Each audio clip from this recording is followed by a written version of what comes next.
watching him. Well, as I watched that little matchup there, I was only thinking what Michael Jordan must be thinking right now in Washington, thinking that Weber and Rasheed could be on the front line with Juwan Howard. They'll inbound with 14 on the shot clock. Wells and Christie. Christie, a big part of the new defense for Sacramento. Stacey Augmon inside. Very long arms. He's an excellent low post player, and they're going to force Stojakovic to play defense. They're not going to let him use all of his energy on the offensive end. Weber. Nice move to the glass. Can't finish. Sabonis the rebound. In Sacramento this year on the road, they're 9-7. Last year they started off well on the road, but struggled down the stretch. But they're a much improved road team. Wallace, quick turnaround. That's the open that we had. And when he gets in that low post, he has such long arms and great extension. It's very difficult to block his shot. Divac won't go. Wallace. And the Blazers look to push, although that's not the tempo they want against this team. Stoudemire. Three-pointer won't go. And Divac's able to pick it up. And that's Doug Christie, of course, the former Raptor. Weber.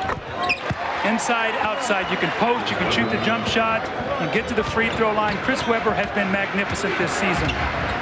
There's no question, especially with the Lakers' recent struggles, that he's one of the front runners for MVP, especially when you look at Sacramento with the third best record in the league. Sabonis. Bonzi Wells. And those are the kind of buckets he gets. So that's why Mike Dunleavy likes him as a starter. You don't have to run plays for him. You've got Rasheed out there. You've got Sabonis. You've got Stoudemire. You don't have to run plays for him. You come in with Steve Smith and you run plays for him off the bench. It's worked well for both of them. Weber gets inside. Divac's cutting. And a foul call. Divac will shoot a couple. I like Bonzi Wells. He calls himself a scavenger. Says I get all my stuff off double teams and offensive rebounds. Well, see, he's got great energy, and you know, Portland likes to run when they can get rebounds, deflections, steals, those kind of things they can run, especially here at home.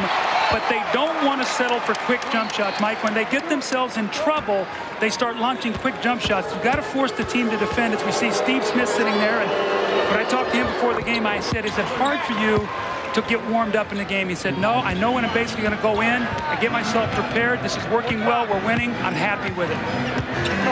All tied with 2.5 gone by here in the first. That last foul on Sabonis.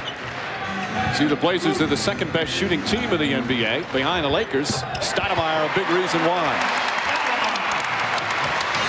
Talk about guys having big years. Stoudemire's having his best season probably all around since he came to Portland. Because he's gotten better defensively. That was the problem with him early. You can see here with the steal, and this is where he's at his best right here. Open floor and an easy two for David Stoudemire. Portland quickly a 4-point lead.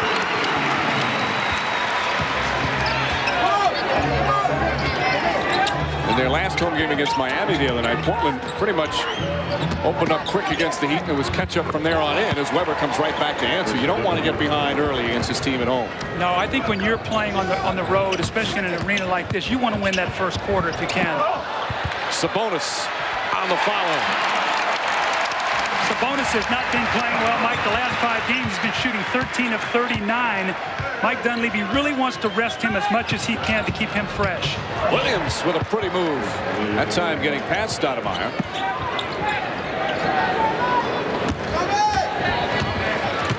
Two-point Portland lead. Again, just a game and a half separates these two. And not only are they obviously fighting for top records in the Western Conference, but right now they're fighting for who's going to coach the All-Star team as Bonzi Wells knocks down the shot. Well, it was interesting yesterday. We had a chance to speak to Chris Webber, and he said, you know, I really would love to see Rick Adelman get to the All-Star game, even though he's done it once with Portland. And I know the Portland players would love to see Mike Dunleavy there as well. Great honor. Portland 7 of 10 so far from the field. Christie drops it in. Now, you, of course, coached in an All-Star game, and some people say, oh, I'd love to have the break, but the coach wants to be there. I tell you, when you have an opportunity to sit on that bench and you have 12 of the best players in the world sitting next to you, you get a chance to coach them, you never want to pass up that time. Bonzi Wells again. He's got 6 points. He had 13 in the first quarter of the last game. An explosive start for Wells. 4-point Portland lead. Christie gets inside. Wells went for the steal and got burned. It's almost your turn, my turn here. Both these guys pretty good defenders, but going at each other in the low post, both doing well right now in the offensive end. Wallace. Chance of Rasheed here. at the Rose Garden. Stoudemire. Sabonis just inside the three-point mark. Stojakovic the rebound. Stojakovic not only has improved his shooting, but his rebounding as well. I think he's the most improved player in the NBA. Last year, one of the top 6 men. This year, I think a candidate for the most improved player. Weber getting a little too fancy and a turnover. Stacey Augmon. Boy, if he starts hitting that shot, you're in trouble. Well, it's amazing. This Portland team is so deep, and we talked a little about last week against New York. Bob Whitsitt here, who's their vice president of player personnel. He makes all these moves. He gets 12 great players. Sometimes not always a great situation for a coach because keeping everybody happy, but it works well here. Augmon draws the foul. First terrific defense down the other end on Stojakovic. Quickly released, and he'll go to the line for 2. Monty Wells looking ahead, and Stacey Augmon releasing on the shot. He catches it. You see the foul, opportunity to get to the free throw line, but Stacey Augmon off to a good start here. He's hit a little post-up jumper against Stojakovic. He stepped out and hit a jumper, now gets to the free throw line. So in the absence of Scottie Pippen, he's been averaging almost in double figures, so he's done an excellent job. Remember now, Mike, when he was down in Atlanta, he was a double-figure scorer for about 5 years in a row, so he has scored in his career. One-time averaged nearly 15 a game. Was one of the most dominant college defensive players you'd ever seen when he played at UNLV, and his defense still is excellent here in the NBA. Hits the free throws, 6-point lead for Portland. A lot of scoring, a lot of good shooting early on. Again, the last game it was 79-75. Stojakovic looking to post up Augmon. Augmon's got the size to stay with him at 6'8". Weber gets inside. Pretty move from Chris Weber. Wow, what a soft touch for a big guy. You're going to the basket. To be able to stop and float that shot up at the basket without using the backboard, beautiful move. Well, you always say that you feel Weber has the best, maybe the best hands in the league. Well, you saw that right there. He's got big hands. He can palm the basketball, but he also has a very soft touch. Sabonis inside. Augmon draws the foul. It's on the pass off, and they'll take it out of bounds. Excellent start for the Portland Trailblazers. Come out shooting very well from the field at 68%. 5.5 remaining first quarter. A 4-point Blazer lead. Season in Portland, and his team with the best record in the West. The other bench, of course, Rick Adelman in his 3rd year with Sacramento. 2nd best record in the West. Of course, the best record will have the head coach take on the Western Conference All-Stars. Both certainly would think it's an honor, but they both downplay the individual significance of it. We're there a week away, and we'll probably have a chance 3 days away from it. You know, it's still going to be right there. That says something about the growth of our team, and I feel really good about that. It's really a team award. Our team would be in first place, have the best record in the West, and that's really important to us. Always thinking team first, like the true head coaches they are. Well, I mean, I think people expected Portland to be here after being in the Western Conference Finals, going 7 games. They get their heart broken last year against the Lakers. But Sacramento, with the personnel that they were able to do, they got Christie, who's a better defensive player, Bobby Jackson, and you can see here what their upcoming schedule is. The Kings at the Sonics. They have, it looks like the Nets, Spurs at the Clippers, and then Blazers once again go out on an East Coast trip, which will be their finishing up on the East. So it'll be a tough schedule for both of them. 5 on the shot clock. Sabonis, the sweeping hook short. And a loose ball foul called on Sabonis. When you talk about Sacramento, just 4 years ago, they were 27-55. That's a credit, certainly to Adelman, credit to Jeff Petrie and the entire organization. And, you know, the Maloof brothers, we saw them before the game. We saw them with Summer Sanders and Showtime. And, you know, everything always starts with the owner. And the energy these guys bring to this Sacramento franchise, they allow Jeff Petrie to do his job. Rick Adelman, they've given Rick Adelman a 3-year extension. There's stability there. Now they've got their fingers crossed that they can keep Chris Webber. Of course, Webber, a free agent at the end of the season. He'll be perhaps the top free agent. Stojakovic misfires. Wallace the rebound. Stojakovic 0 for 2 thus far. That's a 2-pointer. Jason Williams has got to get up the floor further, Mike, and he's got to meet the ball further out. Now, see what he's going to have to do is try to answer. So, you know, your turn again, and now I'm going to come back and follow it up. But he's got to pick up Stoudemire before he gets to that 3-point line. He's walking into a shot. Stoudemire can give you problems because he has the excellent range, but he can also beat you off the dribble. The switch here, they're going to have to help. You got Bonzi Wells posted. going to free up an open shooter. Augmon again. Stacey Augmon. 8 points already for Augmon. He's 3 for 3 from the field, plus a couple of free throws. And he's locking into Stojakovic here, giving him no open looks, although Stojakovic gets a great pass to Weber and the foul, but Stojakovic 0 for 2 here early. So Stacey Augmon has said, you know what, I'm going to focus in on him and not give him any open shots. Bonzi Wells with his first foul. Crowds him at the three-point line, force him to put it on the floor. Here comes Rasheed to block the shot, force him to pass, and once again, Chris Webber with those soft hands makes the catch and the finish in traffic. Weber gets to the free throw line and knocks down the first. That's something he's not been doing recently. Well, you know what? I saw a game the other night. He took like 47 shots in the game, shot 5 free throws, and I talked to him a little bit about it yesterday. His free throw attempts are down for the amount of field goals that he's taken, so he needs to look to get in there and try to create a little bit more contact. Turnover by the Blazers. Sacramento still trying to push, and Williams with a turnover. He's cut drastically down on his turnovers. A little sloppy passing from both teams. Jack Neese wanting some help, looking to Tommy Nunes for help. Nunes looks at Leon Wood, and the 3 officials did not get a clear sight of it, so they call a jump ball. That's the right thing to do. Don't guess. Then our 3 officials on the pregame show: Jack Neese, Tommy Nunes, and Leon Wood.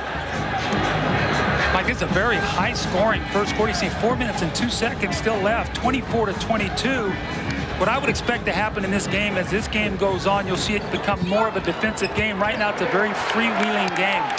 Both teams shooting in the high 60% from the field. And a 2-point Portland lead. Augmon. And a loose ball foul called on Dale Davis. And that's going to be Davis's first. 4 team fouls now against Portland. Sabonis getting the quick early rest after picking up 2 fouls. And again, Mike Dunleavy really wants to try to keep his minutes down, Mike. He knows that his importance is going to be in the playoffs, not during the regular season. He's got enough depth with Dale Davis and Sean Kemp coming off that bench. Good ball movement from Sacramento. Divac able to put it in. Vlade's playing much better. He came to camp. He was in very poor condition, got off to a very slow start. But as the months have been going on here in the season, playing much better basketball. Kings have come back to tie it up. They trail by 6 early. And a hand check called on Stojakovic. So Stojakovic picks up his second personal. Steve Smith will come into the game. Again, this Smith off the bench for Bonzi Wells working so well for Mike Dunleavy. Now, another thing this does, Steve Smith comes in during the bonus shooting free throws. So if he gets fouled, he will immediately go to the free throw line. He's shooting 90%. He's 5th in the league. So right now what Steve Smith wants to do is see if he can get to that foul line, get himself going. That's another benefit with him coming off the bench. Vito Turkoglu comes in for Stojakovic with the 2 fouls. Stoudemire in and out. That one halfway down, and Divac's able to secure the rebound. Weber deep in the post. This guy is playing so well. Look at the look on his face. He talked to us yesterday, Mike. He said, you know what, before games, I'm not as loose and carefree as I used to be. I'm much more focused on doing the job, especially on the road. He's got 11 points already. Steal by Christie. And Doug Christie with an easy 2 down the other end. Christie always amongst the league leaders in steals. Well, Sacramento is 2nd in the league in steals. They're also 1st in forcing turnovers. That's a big part of their game. So a 4-point lead for the visiting Kings. Steve Smith knocks down the 3 and ends a 9-0 run. What a luxury to be able to have Steve Smith coming off the bench. Now, this guy was an Olympian and just won a gold medal.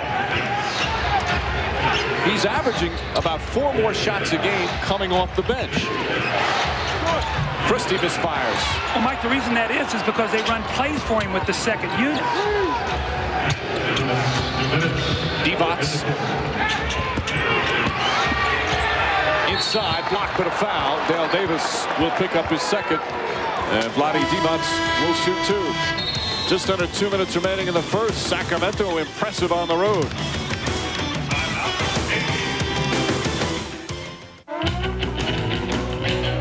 Some people have a passion for driving. One such person is engineer Chris Marr. For the all-new GMC Yukon XL Denali, Chris and the team paired a 320 horsepower V8 to full-time all-wheel drive for a mix of power and agility found in no other SUV. To quote Chris, who says you can't teach a big dog new tricks? Introducing the GMC Yukon XL Denali.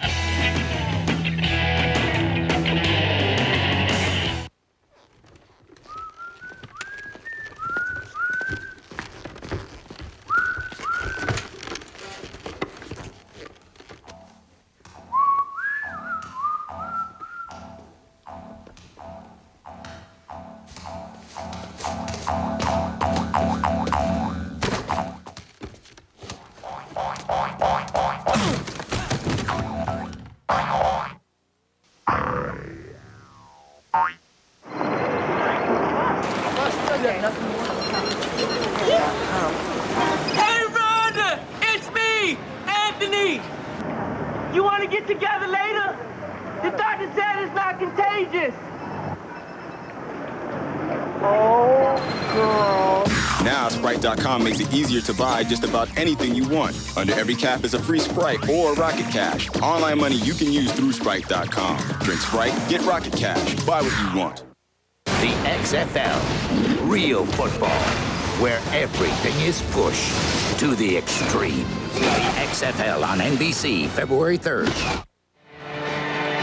32-year-old Vlade Divac in his 12th year in the NBA, now his 3rd year with Sacramento. Kind of a father figure, one of several European players, certainly on Sacramento and in this game with Stojakovic and Turkoglu, and of course Arvydas Sabonis with the European influence in this one. Divac and Sabonis, a lot of Olympic experience. Well, you know, when we talked to Rick Adelman yesterday about this matchup, he said, you know, Doug, it's interesting. You'd expect Vlade to play very well against Sabonis, he said, but he has such great respect for Arvydas, arguably the best European player ever, but he has really not played that well against him. Let's see now, with him being matched up against Dale Davis, if he picks up the pace a little bit here in this game. Sometimes that happens. A little bit of an awe of your heroes growing up. And Sabonis was the hero to so many of them. Divac knocks down the free throws. Sacramento shooting as a team over 76% from the line. They lead by 3. High scoring first quarter. Pippen in the game for the first time. Wallace only 2 points to Weber's 11 thus far. Tough move. That release is so high it's impossible to get a hand up block it. Well, you can see Weber forced him to take a tough shot, but he's just so comfortable fading. Surprised they're not maybe double teaming him to force him to pass. Weber against Davis. Nice move from Weber. Chris Weber showing it all here in the first quarter. Oh, he squares you up. Now this guy's 6'10". He looks at you, dribbles it left, right. He takes it between his legs. A little soft runner in the lane. What else haven't we seen yet today, Mike? He is 6 of 7 from the field. Stoudemire gets inside. Mighty Mouse amongst the land of the Giants. 8 points for Stoudemire. Kings lead is 1. Nice feed inside, blocked but a foul. And Dale Davis picks up his 3rd personal. Weber very dominant early. Well, 2 guys who really respect each other's games. Chris Weber, Rasheed Wallace, the little fake, creates space. You see the beautiful rotation on the fading shot. And then Chris Weber, now being guarded by Dale Davis, squares him up. He's too quick for him. Rasheed tries to come over the outstretched hands without the backboard. Teardrop shot right in the lane. So Weber back to the free throw line. Off the mark on the first. After the game, log on to NBA.com and create your own Chris Weber or Scottie Pippen highlight package on My Highlights. NBA.com, your ultimate online site for all things NBA. Now, Chris Weber 2 years ago shot under 50% from the free throw line. He really worked hard last year. Upper 75, 76% this year, right at 70, and it's made him very confident late in games that he can make free throws. See Sean Kemp in the game for Dale Davis with the 3 fouls. Kemp turns it over. And Jason Williams. Turkoglu had a big bucket against Boston in their thrilling overtime victory in their last game out. He's up against one of the premier defenders of the history of the game in Pippen. And a foul call on Sean Kemp. How about Turkoglu? Now he comes into the game, and you've had Payton matched up against Stacey Augmon, a great defender. You bring Turkoglu in, and he's now faced up against Scottie Pippen, one of the all-time best defenders in the NBA. So no break for the small forwards of Sacramento today with the defense of this Portland Trailblazers team at that position. So the first foul on Sean Kemp, and Weber right back to the free throw line. This will be his 4th attempt already. Now just 2 of 4. Again, this is the improvement of Chris Webber through the years. Low in the 50 percentile. You see in 99, bottomed out at 45%. Got together with his brother in the summer. They worked very hard. Shot 75% this year at 70, but this time he walks up and misses both of them. On the road, you've got to make your free throws, especially against Portland. And Weber very upset with himself. Shot clock turned off in this high-scoring first quarter. Well, the Blazers will hold it for the final shot. Now Rasheed can shoot the 3. If they trap this and throw back, he'll shoot the 3. Wallace has shot well from that range. Puts it in with 2.5 remaining. Rasheed Wallace on cue. Weber will get a chance to answer.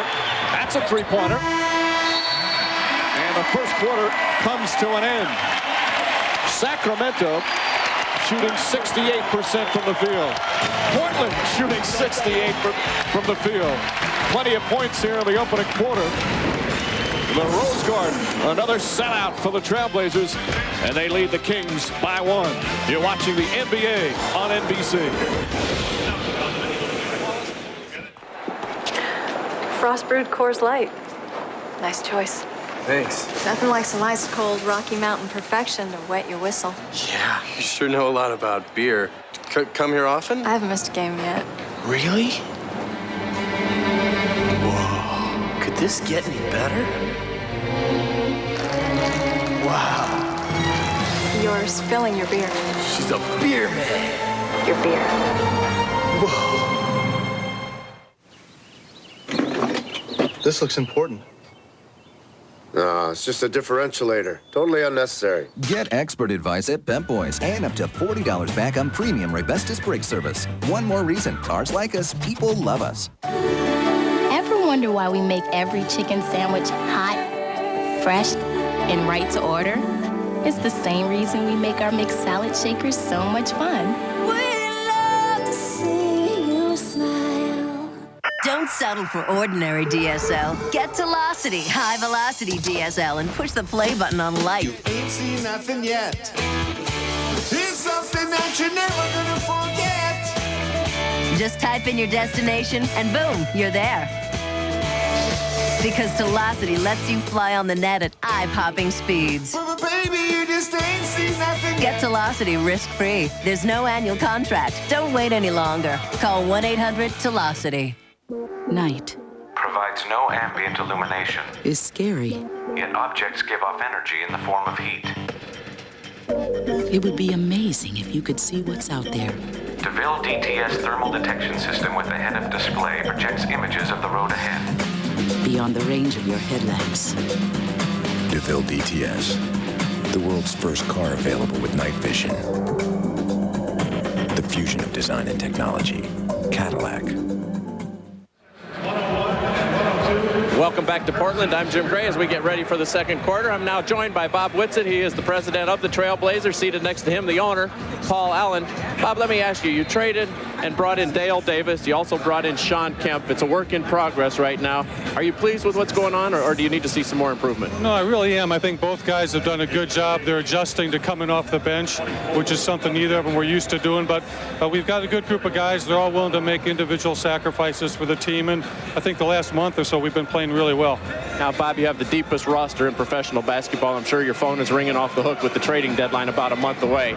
Will you make any moves on this team? I don't think so. I think we feel pretty good, but I'll talk to all my friends. We continue to lie to each other at this time of the year. You also made a very special announcement. What was the announcement that you made before the game? I'm very pleased to announce that we're going to retire Clyde Drexler's jersey on March 6th. And Clyde's our leader in many statistical categories, and he typifies everything we think of when we think of a Trailblazer. So I'm very happy for Clyde and for our fans. Bob, that's great. Good luck to you the rest of the way. All right, thank you. So number 22 will now go up in the rafters. He'll be the 8th Trailblazer whose number's been retired. Mike? Clyde gets another jersey retired. Whitsitt has done a terrific job. I like what Jeff Van Gundy said. They're the Noah's Ark team. They've got 2 of everything. And Smith banks it in. I said he's sort of a rotisserie league general manager. He gets the 12 best players he can get on the roster. It gives him great flexibility. And again, sometimes it's tough for the coach because everybody wants to play. But I think he made a very important point there. This team is being very, very unselfish. You see it with Steve Smith now not being a starter. Bonzi Wells starting, so that's why it's working well. Scott Pollard forces it up. Doug Christie, tough rebound in traffic. Christie, Bobby Jackson, Pollard, Weber. And Turkoglu in the game right now for Sacramento. They're going to have to double team here with Weber. Nice spin move from Weber. Forced it up. Kemp with the block. And Weber upset. Knocks it out of bounds. It's still going to be Sacramento ball with 10 on the shot clock. By the way, Clyde Drexler, the other team to retire his jersey, was Houston, did it as well. Of course, he won a title with the Rockets. Remember his great career there at Houston University when he played with the Dream, Hakeem Olajuwon. Of course, he played here 2 NBA Finals in Portland for Adelman. Bobby Jackson, tough shot, able to knock it in. Well, you normally don't see that from Bobby Jackson. What you see is what he's doing right now. Look at him up the floor against Stoudemire. His job now is pressure him, force him to use some clock, make him work. The 2 key acquisitions, Jackson and Christie, both defensive-oriented players. And Rick Adelman feels that's made an impression on everyone else. Turkoglu, boy, nice ball handling. I tell you, the thing that will surprise you about this guy, he's a terrific athlete. When I first saw him play, I expected him to be a spot-up shooter. Not the case. He's got some hop in those legs. You see the steal and the finish. He's a very confident young man from Turkey. Oh, knocked away, another steal. And here comes the hop.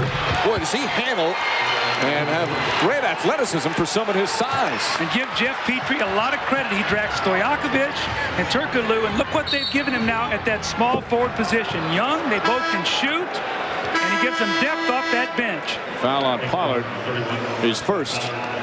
Well, 2 straight steals and turnovers again. They're first in the league in steals. They force almost 18 turnovers a game. The nice finish with the left hand, and then he follows it up once again. Now look at the speed here. He beats Damon Stoudemire to the ball and then just finishes it with a nice power finish. So nice back-to-back plays by Hedo. He's 6'8", 220. And obviously can move. Barry tries to deflect it, but a loose ball foul call on Smith. That's excellent defense from John Barry. And Smith with his first personal. When Sacramento goes to the bench, they get better defensively. Scott Pollard, their best post defender. Bobby Jackson, their best point guard defender. And now you see John Barry out there at the 2 guard. So they now have a very good defensive team on the floor. Jackson the floater. Kemp the rebound. 3-point lead for the visiting Kings. Again, they come in losing 32 of their last 33. The Kings have in the city of Portland. That goes back to the old Memorial Coliseum days.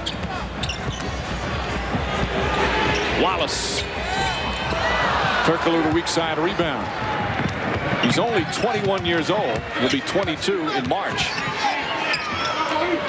A lot of people surprised when the Kings drafted him, but there were other teams that wanted him. Philly was interested. San Antonio was interested. Shot clock down to 7. Excellent defense in this sequence. Shot clock at 2. Doesn't hit the rim, or did it? Apparently it grazed it. And Greg Anthony, another of a fine bench performance for Portland. Crowd starting to get in. And we have a whistle and illegal defense against Sacramento. Their first, so just a warning. And we'll take a break. Rick Adelman's team impressive on the road. A 3-point lead in Portland. Knicks Pacers starts a triple header Sunday at noon Eastern on NBC. Welcome to figure drawing. Let's begin.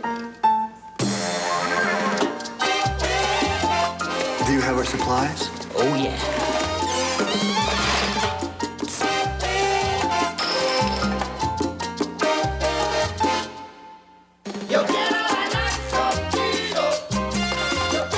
For the great taste that won't fill you up and never let you down. Get out! Make it a Bud Light.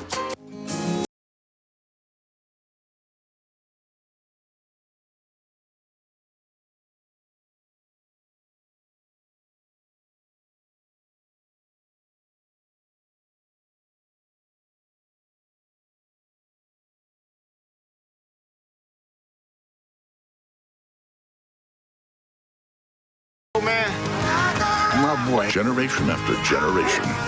It's good to have someone you can depend on. It's your shopping cart, a breakfast table, your corner office. It's your car. Take it to Midas for our new VSD brakes. As America's leader in brakes, only Midas has VSD brakes for enhanced performance. And they come with our lifetime guarantee nationwide. That's how your life goes. See Midas today for our new VSD brakes. Keep a good thing going. Go Midas. The NBA on NBC is brought to you by Bud Light, for the great taste that won't fill you up and never let you down. Make it a Bud Light. By Chevy Trucks, the most dependable, long-lasting trucks on the road. And by Nike Shocks, Boeing thoroughly experienced and explained on Nike.com. Superb start for Chris Webber, who just gets better and better every season. And he told us yesterday he's made some adjustments in his approach to the game.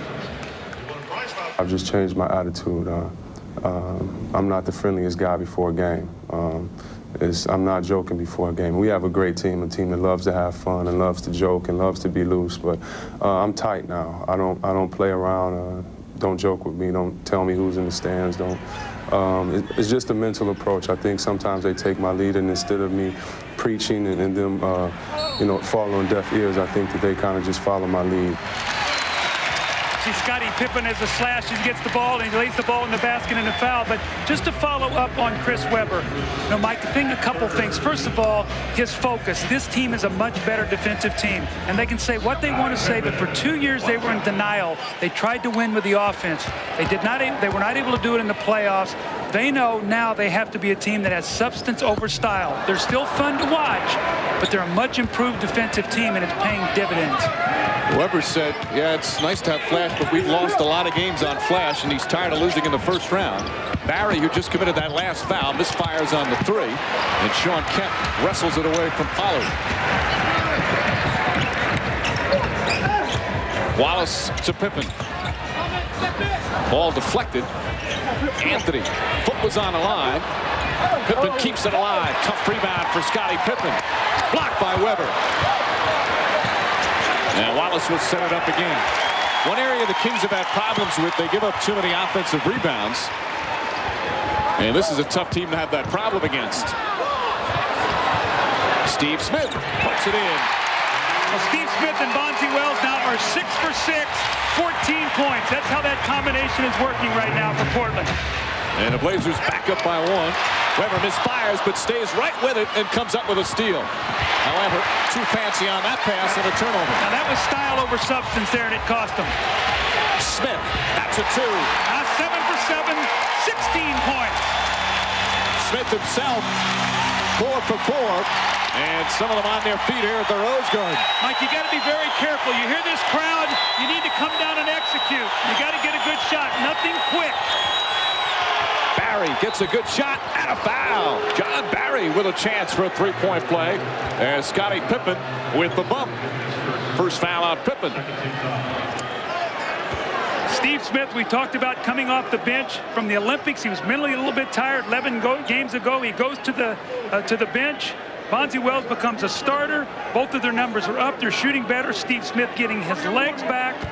And it has been very, very good for Portland. As you see Mike Dunleavy talking to Steve Smith. The first time ever that Steve Smith has had to come off the bench in his career, but he's doing a great job. So Pippen has just picked up a technical foul, arguing with Jack Neese. Barry will shoot the technical and then shoot the free throw. I talked to Scottie before the game, and I said, Scottie, any reason why you're not coming back as a starter, where you're coming off the bench? And he said, Doug, to be very honest with you, I'm rusty, and I want to ease myself back into it. The team is playing so well, I don't need to get out there and start the game and maybe disrupt our rhythm. So I expect him maybe to do this for a couple games so he starts feeling good again, and then he'll be back in the starting lineup. It was tendonitis in his right elbow. He could barely straighten his arm. It was actually tough to shoot, so you might not see him shoot as much as normal. I was kidding him. I said, I'd love to play with you right now. You're passing instead of shooting. You got shooter's elbow. Offensive foul on Pippen. So Barry, in back-to-back plays, gets Pippen John Barry does an excellent job there. Now he's moving backwards. As long as you're not moving laterally, you can be retreating very, very close. And you can see the Portland fans not happy as the replay on the scoreboard overhead. They got a peek of it, and in their eye, that was a foul on John Barry. But you don't have to have your feet set to pick up a charge. You can be moving backwards, Mike, but not side to side. You can retreat, but you can't go side to side when you create the contact as a defender. That looked like a pretty good call to me as Weber turns it over down the other end. 1 point lead for Sacramento. Smith gets inside, but he stepped on the baseline. This is a complete different game from the first time these two teams met at Arco back in November. Again, a low-scoring affair as Rick Adelman will call a timeout. Just under 7 minutes remaining in the first. Blazers have won 10 in a row at home, but right now trail by 1.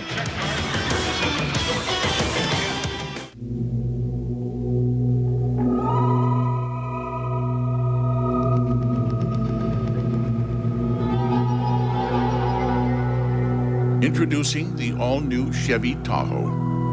Now offering a third row of seats that's light and easier to handle than anything else out there. It's nowhere near anything. The new Chevy Tahoe. Like a rock. All right, Valentine's Day is coming. What's the best way to say I love you? How about on primetime television? That's right. Enter NBCI.com's Primetime Valentine Contest. The winner will profess their love on Valentine's night right here on NBC. Entries will be judged on creativity. So be sweet, be funny. Hey, you could propose. Get married if you want. It's all up to you. So go to NBCI.com to enter, and we'll see you on national television.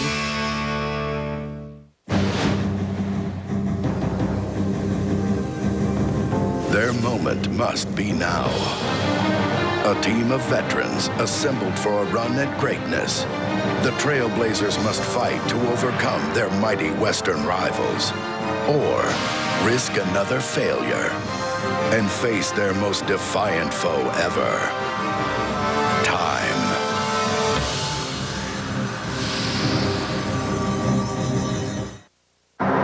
Player substitutions, rotating zones.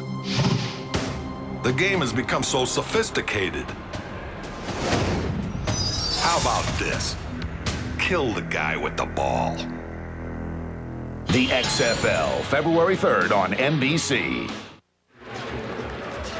Mike Dunleavy's Blazers just one game back of last year's pace at the midway point when they were 31-10 last year, 30-11 this year. But of course they get off to that great start, Doug. Then they had that pivotal game against the Lakers that they lost, and that seemed to change a lot of the fortune. Well, that game was on February 29th, Leap Day, and you can see what happened afterwards. They went 14-12. This year, they have gone from 18-10 to 12-1. So last year, the Lakers leaped forward. They slid backwards. It was Christmas Day this year that served as a focal point. Since then, they're 12-1. And a very confident team who I'm sure think quite a bit about Game 7 last year in the Western Conference Finals. Weber can't put it down. Sabonis with a rebound. Both teams, though, continue to shoot well. Pippen gets inside. Barry rips down the rebound. Bobby Jackson. And Wallace clears the boards, his third rebound. Well, the shooting paces couldn't keep up, that's for sure. Both teams in the first quarter were at 68%. Well, remember now, the final score of the first game was 79-75. Sabonis, Wallace, and a 3-second violation called on Arvydas Sabonis.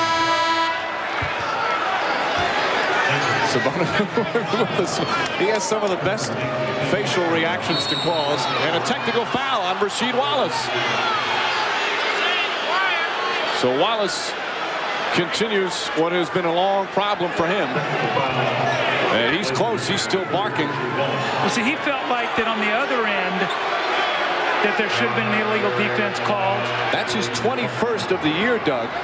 Last year, of course, he set an NBA record with 38. Barry will shoot the technical. You know, we've talked about this a lot, but when, you know, Rasheed Wallace obviously has the reputation of getting technical fouls, so he talks to Jack Neese here, keeps it up a little bit, then he gets the technical, and he has to understand that the referees are not going to let him say much.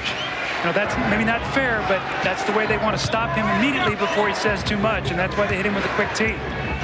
Last year he was ejected 7 times. This year twice thus far through the first half of the season.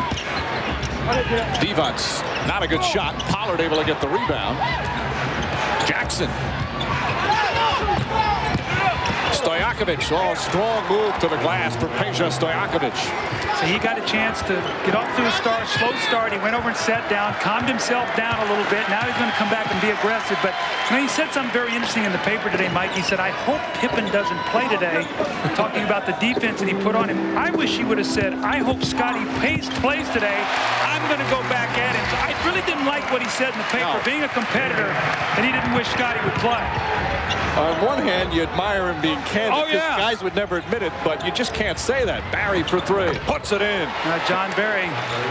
Well, you say Barry, you think shooter, and this guy's a terrific off-the-bench scorer. He shoots the ball at will. Excellent passer. Very good guy off the bench with his energy for Sacramento. Wallace gets inside, and a loose ball foul. It's going to go against Scott Pollard. Only the 14th foul against the Kings. This is the largest lead in the first half for Sacramento, as Bonzi Wells will check back in. Bonzi Wells, the other night on Thursday, as Anthony will sit down. His mom is in visiting from Muncie, Indiana.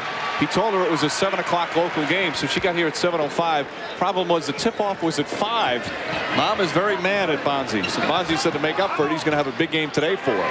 Big game today, a hug and a kiss. Mommies are very forgiving people. Wallace misfires. And he'll go to the free throw line.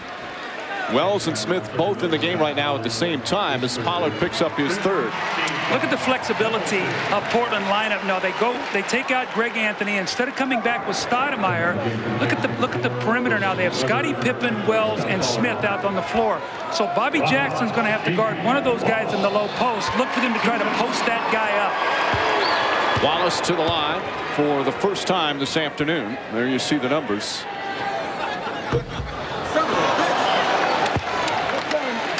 So there you see the last couple of seasons when he gets the 1 technical, his numbers gets up. He kind of gets himself fired up, but he's had the 9 ejections, as you see over the last couple of years. And bottom line, he just hurts his team. Well, the big thing about it is that he knows that he has to stop and he can't get ejected. We've seen that with 1, and we don't want to promote it, that's the way you get yourself excited or whatever. But when he gets 1, it really doesn't affect him. That second one means he's sitting in the locker room and he's not there for his team. Barry. Shot clock down to 3. And a foul on the pass off. It's only the 3rd team foul, so Sacramento will take it out. 4:21 remaining, second quarter. And the Kings with a 5-point lead here in Portland. I think Rasheed's so angry. I think he took his headband off. Didn't he start the game with a headband, yep. Mike? So we'll see if discarding that will help. Picks up his first foul. I have a new graphic here. Points before headband and after. Barry, nice feed, and Weber with an easy 2. Boy, John Barry has made a big impact off the bench. And Weber, meanwhile, now with 16 points. The largest lead for Sacramento.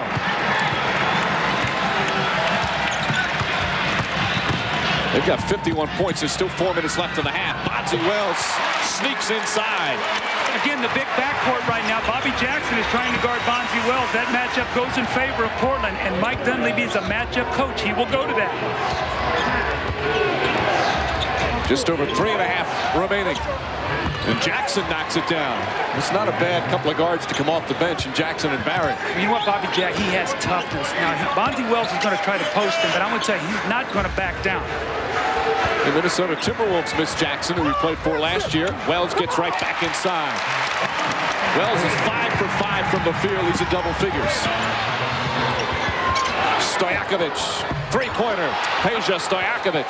How often do you talk about when you're struggling? How do you get going? Either shoot a layup, which he did, or get to the free throw line. Came off the bench, got a layup. Basket looks a little bigger, drains the 3. 5 points for Stojakovic. Sacramento shooting 59% from the field. Portland 65%. How'd you like to be Portland? You shoot 65% and you're down by 8. Sabonis the line drive. Bonzi Wells offensive rebound, and Wallace an easy 2. You made a great point early in the game. If Sacramento has a glaring weakness, it is their defensive rebounding. They get out of position, they don't block out, or they go for shot blocks, and they give up second shots. That's the 5th offensive rebound for Portland, and it converts into an easy 2. Weber forces it up, trying to draw the foul, and Pippen the rebound. Good no call. Pippen, that's a 2-pointer. There's another offensive rebound. It just breaks your defense down. Defense does not end until you get the rebound. Wallace trying to go for the glass, and Vlade Divac clears it out. 6-point Sacramento lead as we have 2 minutes remaining here in Portland.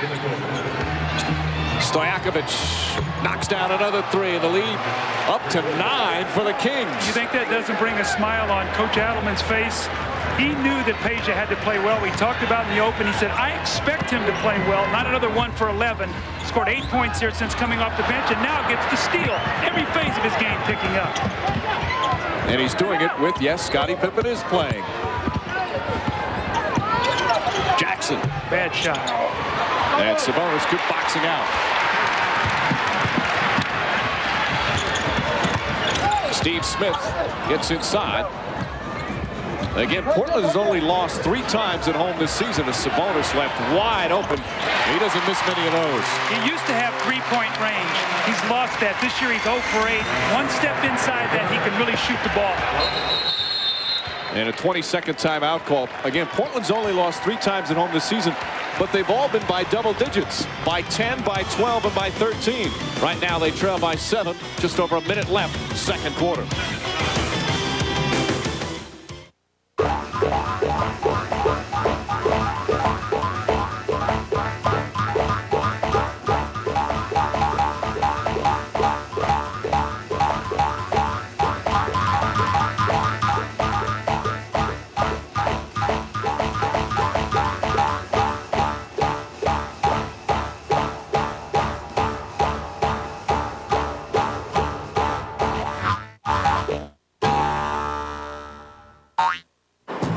Hey guys, give me a hand carrying this stuff up to the 3rd floor?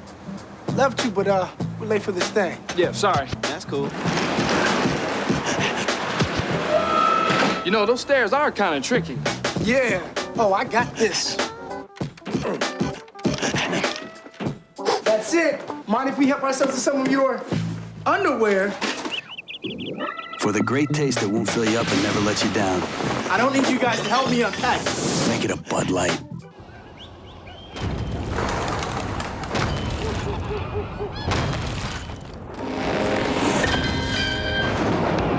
Introducing the all-new Silverado Heavy Duty. The most powerful heavy-duty pickup you can get. And the 2001 Motor Trend Truck of the Year. Silverado Heavy Duty. Ahmad Rashad in New York. Coming up on the Net Zero at the Half, we'll have an exclusive interview with Lakers star Kobe Bryant about his rift with teammate Shaquille O'Neal. Plus, the latest on the New York Knicks after the suspension of center Marcus Camby. We'll also have first-half insights on the Kings and the Trailblazers from Kevin, PJ, and Peter. 11 Portland turnovers have them in trouble, but the good news, Bonzi Wells and Steve Smith, 9 for 9 from the field. I thought all our stuff was exclusive. It was exclusive. Back now to Mike Breen. Ahmad, thank you. Of course, we'll see the Lakers tomorrow when they play the Miami Heat. What do you make of the whole Shaquille Kobe situation? Well, you know, these guys are going to work it out because they both know they need each other. I mean, Kobe brings such an excitement and talent to that team and what he can do, create shots for other people, score. Shaquille with his dominance. But defense has really been the problem with that team. Now they can say, well, we're shooting quick shots and we can't get back defensively, but they're not near the defensive team they were last year. That's what's going to be able to get them back into the finals and win it if they're going to win it. So I'm looking forward to going there tomorrow. But you're talking about the 2 most dominant players in the game. They both need each other, and if they want to win a championship, they'll work it out. No mediator. The 2 of them together will work it out. Here are 2 teams we watched today that have hopes that they won't work it out. They'll be able to knock them out. Both teams right now currently with better records than the Lakers. But Sacramento, a 7-point lead. with under a minute remaining. How about that pass? A bowling ball. I love to watch him play. Wallace hits another three. Wallace, as you said earlier, he's shooting much better from that range. You know, he really got himself going in the playoffs. I think he shot about 10% during the regular season, and in the playoffs shot the three exceptionally well. It's carried over to the start of this season. Oh, nice pass from Stojakovic. Divac able to finish. Now, why do I think that Stojakovic is the most improved player? You saw that play, the nice pass. We've seen the steals. We've seen the threes. We see him get to the basket. His total game is better because, Mike, he doesn't think he has to just come in and score now. He's playing minutes as a starter, and he's playing the whole game. He's got 4 assists to go along with the 8 points. Another three. Wallace, this time short. Stoudemire, seconds remaining. At the buzzer. Oh, Damon Stoudemire knocks it down as time expires. Stoudemire with a strong first half. He's in double figures with 10. I think they're checking it's a 2-point shot. It should. He looked well inside the 3-point line. But again, you know, you talk about the smallest player on the floor digging up this loose ball, the double pump and the score, offensive rebounds and second shots. If I'm Sacramento, when I go in at halftime, I've got to talk about that if I'm Rick Adelman. Stoudemire now with 10 points. One of 3 players in double figures for Portland. Let's go to Jim Gray. All right, thank you very much, Mike. How aggravating that last shot right there by Damon Stoudemire. It was very aggravating, especially when I don't have any rebounds myself in the first half. We got to find a way to keep the big guys in so we can get possessions and rebounds. You can't give them momentum like that going into halftime. Chris, how important has it been for the Kings to be playing in front, to be up in this game as opposed to being from behind? Well, anytime you're on the road, you want to play up. You want to be up. But we're confident in our defense this year, so no matter what position we are in the game, we're always confident we can come back and win. All right, Chris, good luck in the second half. Thank you. 16 points so far. Back to you, Mike. Jim, a high-scoring, good shooting first half here at the Rose Garden. We now send you directly to Ahmad Rashad in our New York studio with net zero at the half. All right, thank you very much, Mike. Back with Kevin, PJ, and Peter for some of your thoughts on the first half. Peter. Well, what did you say about the last time the Kings won in Portland? What was that? You were coaching? I was coaching. It's a while ago. Okay, so if that holds up, we can expect Mike Dunleavy to be working here next week. I don't know. Turnovers getting Portland in trouble, but they're doing a job on the offensive board, so that's got them back in the game. This is a great basketball game. I thought Sacramento really took them to them early in the game, set the tempo, had a little bit of a drop, and then finished strong. And I got to get my man C. Webb a barber in Sacramento. We. Yes, he said we. Yes, Sacramento we. That's right. How about a rebound? He settled for that. I'm impressed with your points on the board. That transition D, turnovers, Sacramento box out 3 points. You're 3 out of 4 over there. 3 for 4. We'll see what happens with the transition D in the second half. You forgot deferrals by the Blazers. Right. Coming up next, and latest from L.A. on the Shaquille O'Neal, Kobe Bryant situation, we'll have an exclusive interview with Kobe.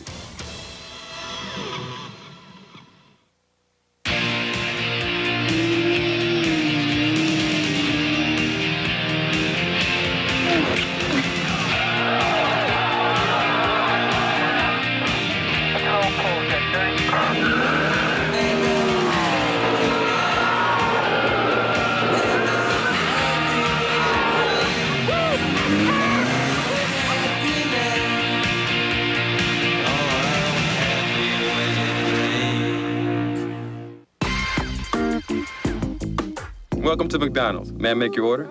Ooh, like chicken. Crispy chicken meal? Any special way? Ooh, he's making it special. Our sandwiches are made hot, fresh, right to order. Remember? Right. Chicken McGrill or crispy chicken. I made yours extra special. I love to see you smile.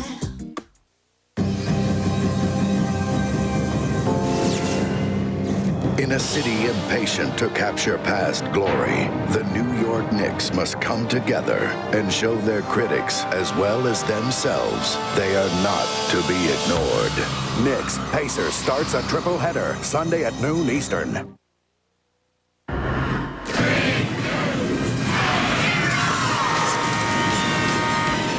Welcome to Net Zero at the half. Net Zero, defenders of the free world. Not just free internet access, the best internet access. Call 1-800-DEFENDER. In Los Angeles, the Lakers are trying to focus on defending their title, but it hasn't been easy with the feud between their two superstars, Kobe Bryant and Shaquille O'Neal.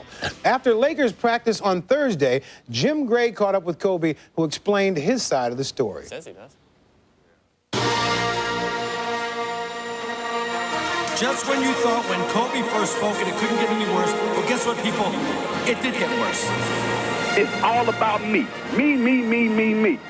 Do you feel that everybody kind of saw this coming internally and it was bound to happen? I think so. I think, at the start of the season, people saw that I was being more aggressive and that my game had improved. And I was beginning to assert myself a little bit more as being a leader.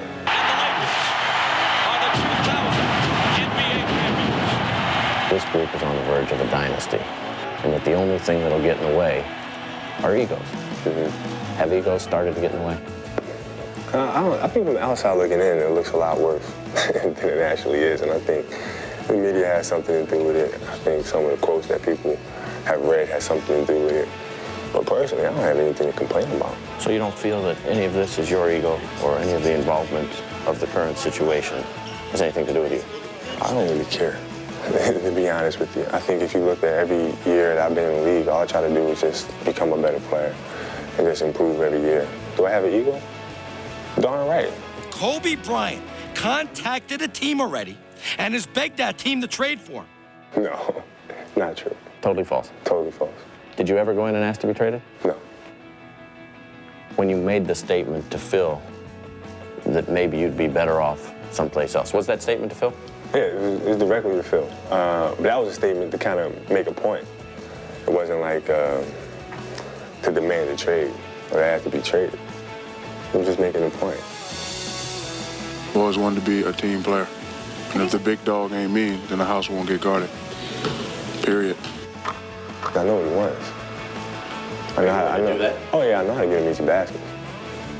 Oh, absolutely. That's easy. So when he says to you, it's got to come through the big dog, or at least when he says that publicly, does he say those same things to you? He doesn't. But Phil does. Kobe knew how we played last year.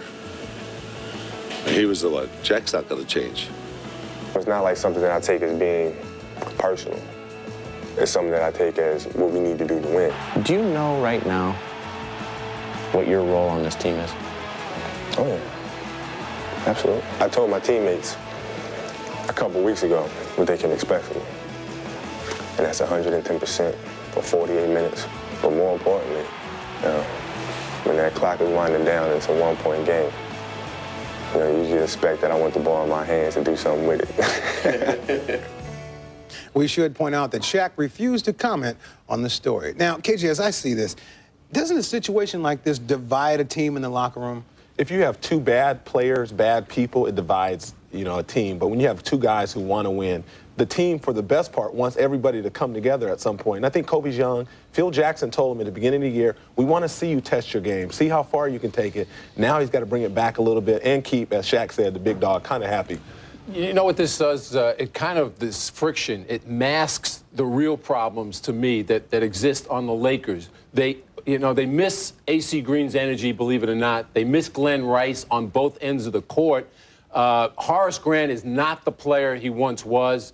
Robert Horry getting very little out of him. They don't have anybody who can contain these small scoring guards on the opposing teams. So those are the things that they're going to have to figure out, because they need the home court advantage that they had last year. If they don't have it this year, they're in big trouble. This is scary. I'm agreeing with Peter a little bit. I think, people talk about the division, but they're scoring more points than they did last year, and they're shooting a higher percentage. The problems aren't on the offensive end. Defensively, all their numbers are worse, and they're significantly worse. For whatever reason, it's only affecting them on one end of the court, but it's affecting I think them one reason their defense is worse is because Kobe's been pushing it up so much, so they can't play, more possessions. So maybe this old dynasty thing that everybody thought was going to happen because they won one championship is really not going to happen. They're not as good as everybody thought they were. They're still having problems like normal teams have. They're good. It's early. I'm not ready to kick any dust on them yet. They're the best team in basketball. They're going to be back. They're the team to beat. Well, they're the team to beat. They won it last year. The best team in basketball, huh? Better than our Kings? Kings? Allen Iverson will talk about that. Wait a minute. Anyway, we're talking about the Lakers. You can see them tomorrow as they host the Miami Heat. It's the third game of our NBA tripleheader. Game 1 features the Knicks and the Pacers. And up next, we'll have more about the Knicks, who are playing without their suspended center, Marcus Camby. Marcus means a lot to this team. It's going to be a little tough for us over the next 5 games without him, but we have a great team here. We have a lot of guys who can step up, and it's just going to be a great challenge for us.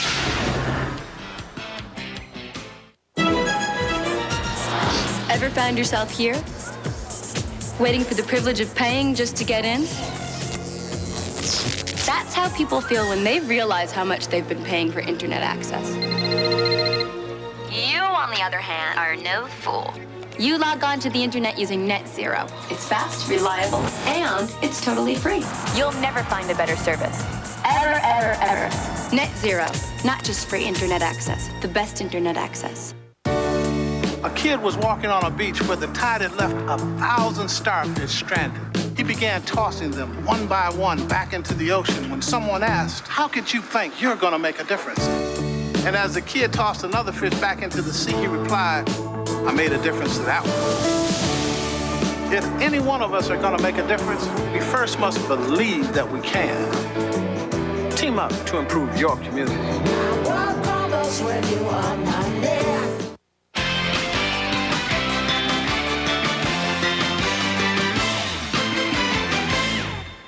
The Knicks host the Pacers tomorrow on NBC, but New York will be without their starting center, Marcus Camby. He was suspended for 5 games by the NBA for his confrontation with San Antonio's Danny Ferry. Camby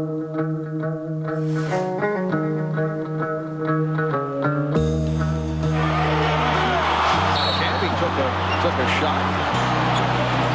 Oh, Camby trying to go after one of the Spurs.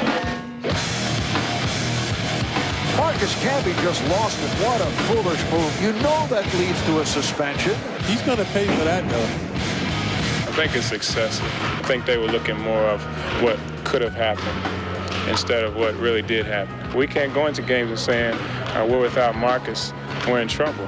And we will find a way. We have to. What he does is he's obviously a very, very good rebounder.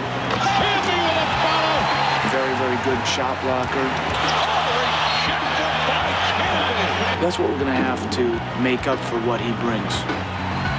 We have enough guys to come in and play and give us something so that we, should still be able to move forward.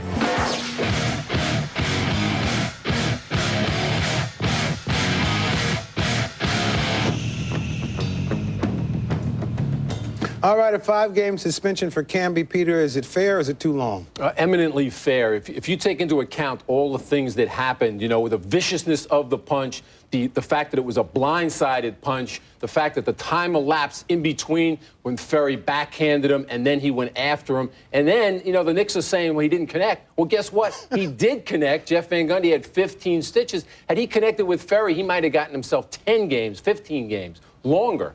What Jeff did was critical. He's not getting enough credit for that. That really saved a potentially much uglier situation. He talks about what they're going to miss. 11 boards, almost 2.5 blocks a game. I think they're okay the first couple games. When they get to Charlotte and the Lakers next weekend, it's going to be tough. Good things about the Knicks is when Camby's out of the lineup, they're 7-1 still. Hard to believe. Man, you look at Jeff, you'd hate to see the other guy. But then you think he was the other guy. One other note to pass along, Phoenix Suns point guard Jason Kidd announced today that he'll be taking some time off from the team. Kidd appeared at a press conference with his wife, Jemima. This after a domestic incident on Thursday in which Kidd was charged with misdemeanor domestic abuse. He will not travel with the Suns on their road trip beginning tomorrow in Utah. In just a moment, we'll take you back to Portland for the second half between the Blazers and the Kings. Thanks for joining us on the Net Zero at the half. This has been Net Zero at the half. Net Zero, defenders of the free world. Not just free internet access, the best internet access. Visit www.netzero.net. Wednesday is the night America turns to NBC for award-winning television. First on an all-new Ed. Would you like to have a drink with me? Looks like Ed's got a new girlfriend. You're jealous. Then all-new West Wing. A missile shield that's supposed to save humanity. What if we build it and test it? Negative intercept. What goes up must come down. And all-new Law & Order. A Central Park celebration becomes a riot that's caught on tape. Want to try another story? Ed, The West Wing, and Law & Order. It's an all-new NBC Wednesday. No matter where I travel, one thing remains the same. Everybody loves Ford here in the Lone Star State. Travel across this great state of ours, and it's pretty easy to see Ford F-150 is the best-selling truck in Texas. Right now, get low 3.9 financing or up to $1,000 cash back on F-150. Stop by your Texas Ford dealer today, and you'll see Ford is the best in Texas. When cold winds begin to blow and storm clouds start to grow. With its legendary four-wheel drive capability, Drive you to despair, just make an angel. Jeep Grand Cherokee can go where no ordinary 4x4 can. Now get a Grand Cherokee with a $1,000 cash allowance and financing as low as 2.9% at your Jeep dealer. Your stories, weekdays on News 2 Houston at 5.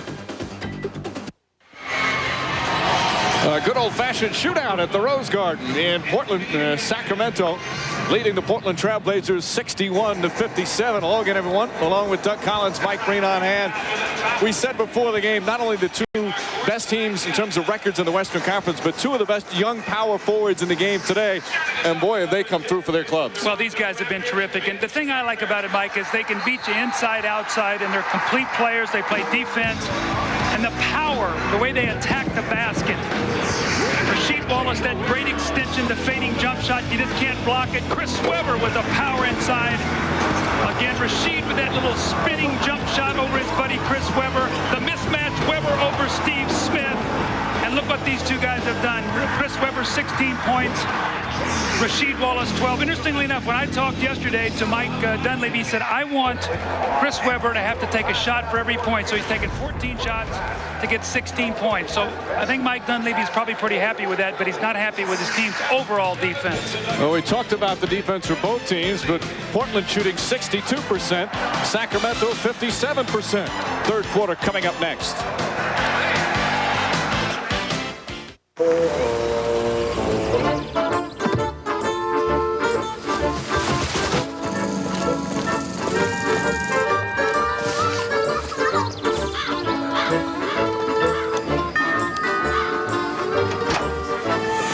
Ready? So did you want to take my car? What do you mean? Introducing the all-new Civic Coupe from Honda. Amazing, but true.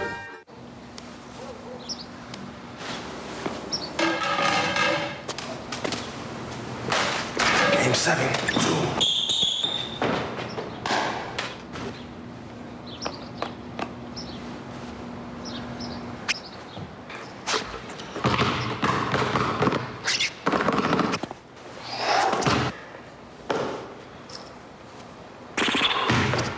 Fourth quarter, Lakers are down by 5. Shakes, banks. There's a new brand of football coming. A league where players must train harder and push themselves to the extreme. Passing drill. Blocking drill. Obstacle course. Oh, and did we mention no fair catches? The XFL on NBC. February 3rd. Monday. Ma? Where is he? A good son on a mission. Somebody hits my mother, they're gonna get a beating.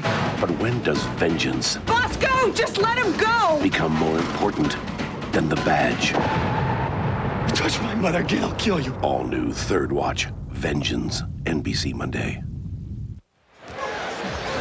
The Portland Trailblazers have won 10 straight at home, but trail by 4 as we get set to start the third quarter. And now we go to Jim Gray. All right, thank you, Mike. Spoke to Mike Dunleavy, the Trailblazers head coach. He's very unhappy with his team's defense. 28 points in the paint they gave up to Sacramento. He says we need to play much better team defense, and we need to get a body on a guy. Way too many easy baskets. Also very unhappy offensively with all of the turnovers. 11 turnovers. He says we must protect the ball much better. Make an extra pass, not a bad pass. Mike? Well, Jim, certainly the 11 turnovers have hurt, but you look at both the stats, Doug. Portland's got 16 assists, Sacramento 14. That shows there's good ball movement there. Yeah, I think what you do, though, when you play Sacramento, this is a team that leads the league in steals, so they're going to get into the passing lanes. You've got to be very careful with that. And the big thing that jumps out also, all those things Mike talked about are very evident. But one of the things, too, is they're not getting to the free throw line. They shot only 5 free throws, so they shoot 62% from the field, 60% from the free throw line, but only get to the free throw line 5 times and make 2. They've got to get to that free throw line. When you're at home, Mike, you've got to be the aggressors. You've got to attack. When you settle for jump shots, it plays into the road team's hands. See the leader, Stoudemire, leading in assists and steals, and he's also in double figures in points. That's always been strong. Damon Stoudemire brings it up. He's second on the team in scoring and first in assists. The Webber and Wallace matchup has been fun here in the first half. Again, Augmon starts. Pittman coming off the bench after missing 6 games. Wallace misfires badly that time, and Jason Williams will bring it up the other way. See, Rasheed has now taken 10 shots. He's only gotten to the free throw line once. He's 0 for 2. Stojakovic. Augmon had a hand in his face, too. Don't give a guy who's struggling a layup. Ever since he's got that layup, he's not missed a shot. He's hit his last 4 shots. He now has 11 points. He and Webber have combined for 27 of the 64 points. He's 3 for 3 from downtown. And the lead back up to 7. Sacramento led by as many as 9 in the first half. Bonzi Wells left open. Webber, the weak side rebound. Another jump shot, Mike. Come out, you want to attack that basket. I'm sure Mike Dunleavy not happy with those 2 sets. Vlade Divac. Stojakovic right there on the follow. Just out hustling Stacey Augmon that time. And a lead equaling the largest of the game. See, I give Rick Adams a lot of credit. He sat Stojakovic down earlier than he normally would. Let him get a peek of everything, calm down. He brought him back, and he's been great since. 8 on the shot clock. 9-point lead for the Kings. Stoudemire answers back. Stoudemire playing a very strong all-around game. He's now 6 of 9 from the field with 12 points. And the Kings trying to change their image a little bit. A team that also plays defense, not quite as flashy as they used to be. Stojakovic. That's a 3. Won't go. Ball tipped. Divac with the good hands, and Webber able to finish it. Now that was a pass, and that was a great call there by Mike. He saw Webber, and he knew he couldn't catch it. He just tapped it to him. He should get an assist on that. A rebound and an assist. Boy, it makes such a difference when your big men like Webber and Divac are such good passers. Bonzi Wells draws a triple team. Stoudemire falling away, rattles it in. You see, Webber and Divac can both pass and they can both shoot, so you have the luxury then of being able to invert your offense. And what I mean is post one guy and bring a big guy out and let them be the passer. 7-point lead for the Kings. Augmon right up on Stojakovic. Divac left open. And Bonzi Wells able to haul it in. Stoudemire puts in the 3. Damon Stoudemire from downtown. He's got 17. Remember when I talked in the first half about Jason Williams? He's letting him walk into that 3. You've got to pick him up sooner. And Williams just slipped out of his hands. What did we see in the first half? When Stoudemire scored, Jason Williams came right back and shot. But watch him. He's walking into this 3. No pressure until he gets to the 3-point line. This guy's a 3-point shooter. Mike, you got to get out and pick him up about 8-10 feet ahead of that 3-point line. Stoudemire gets inside. Tough shot. Sabonis able to keep it alive for Stoudemire. Stoudemire a little bit of everything. This time Williams trying to hound him. Knocked loose. Sabonis. We might be seeing the best combination of big guys, shooters, passers on one team in the NBA. Sabonis, Wallace on one side, Divac and Weber on the other. Portland's got a couple stops. The crowd is into it. They're back to within 2 here, Mike, as we see Damon Stoudemire really doing the damage. He's hit some shots. Dribble penetration. We know Sabonis can shoot it. He buries the jumper. Rick Adelman says, we got to calm him down. We need to talk about this. And you're watching the NBA on NBC.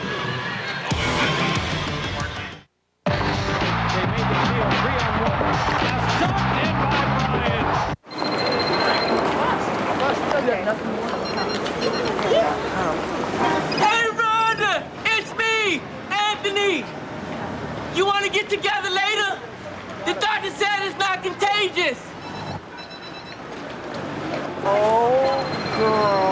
Now, Sprite.com makes it easier to buy just about anything you want. Under every cap is a free Sprite or Rocket Cash. Online money you can use through Sprite.com. Drink Sprite, get Rocket Cash. Buy what you want. Hey, what you got? Wendy's Nuggets. Ooh, can I have one? No. Very funny. Give me one. Sorry. Well, I guess you won't be needing this. Wendy's 99-cent crispy chicken nuggets. They're just too good to give up. I'd go with the Chanel. I think so, too. The bedspread. So, Jenny, there'll be chaperones at this dance, right? Yes, Dad. Well, I hope you two have a good time tonight. Don't worry. I know how to treat my ladies.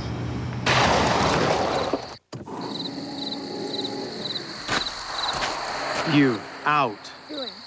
Dad! With second-row seats that conveniently slide apart, it's beyond a minivan. The Odyssey from Honda. The NBA on NBC is brought to you by Sprite. Image is nothing. Thirst is everything. Obey your thirst. Sprite. By Honda, a winning lineup of cars, sport utility vehicles, and minivans. And by Adidas. Beautiful view of Mount Hood from the plane of the Kings owners, the Maloof brothers, who have done such a wonderful job with the Sacramento Kings, and our Summer Sanders traveling with them today as they arrived here in Portland for this afternoon's game, and they're right now with Jim Gray. All right, thank you very much, Mike. Guys, how difficult is it to sit in the arena and not be able to cheer for the fear of being lynched? No, we're cheering. It's a little scary, but so far everything's going all right. We're cheering. We're just not standing up and cheering. What do you guys think is going to have to happen for you to keep Chris Webber? You're going to have to make it to the conference finals or the finals? Well, you know, I think Chris likes Sacramento, and he's got confidence in our organization. I think if we could get into the second or third round, that we could convince him to stay. Guys, we'll let you watch the rest of the game, and Summer appreciates the ride. Are you going to give us a ride back home? No, you can't come. All right, Mike, back to you. Sorry, Jim. Sabonis knocks it down. Now, Mike, how do you figure? They choose Summer over Jim Gray? I can't understand that. Well, they've done a wonderful job. They have so much enthusiasm as Jason Williams gets inside. You know, it's like Mark Cuban, so much enthusiasm, but a lot less controversy with the Maloof brothers. Well, they're great guys. Remember now, their father owned the Houston Rockets, you know, I think about 18, 20 years ago. They've been around it their entire life, and they are great for the NBA. Really, really good guys. Meanwhile, a terrific game here. Third quarter is Christie with the steal. And Christie, excellent anticipating. A 2-point Sacramento lead. They've got 8 steals already. Again, Christie's made a big difference in them defensively. Ball knocked away. Stojakovic able to get it back. Ball deflected, and Bonzi Wells the steal. 2-on-1. Wells right to the goal.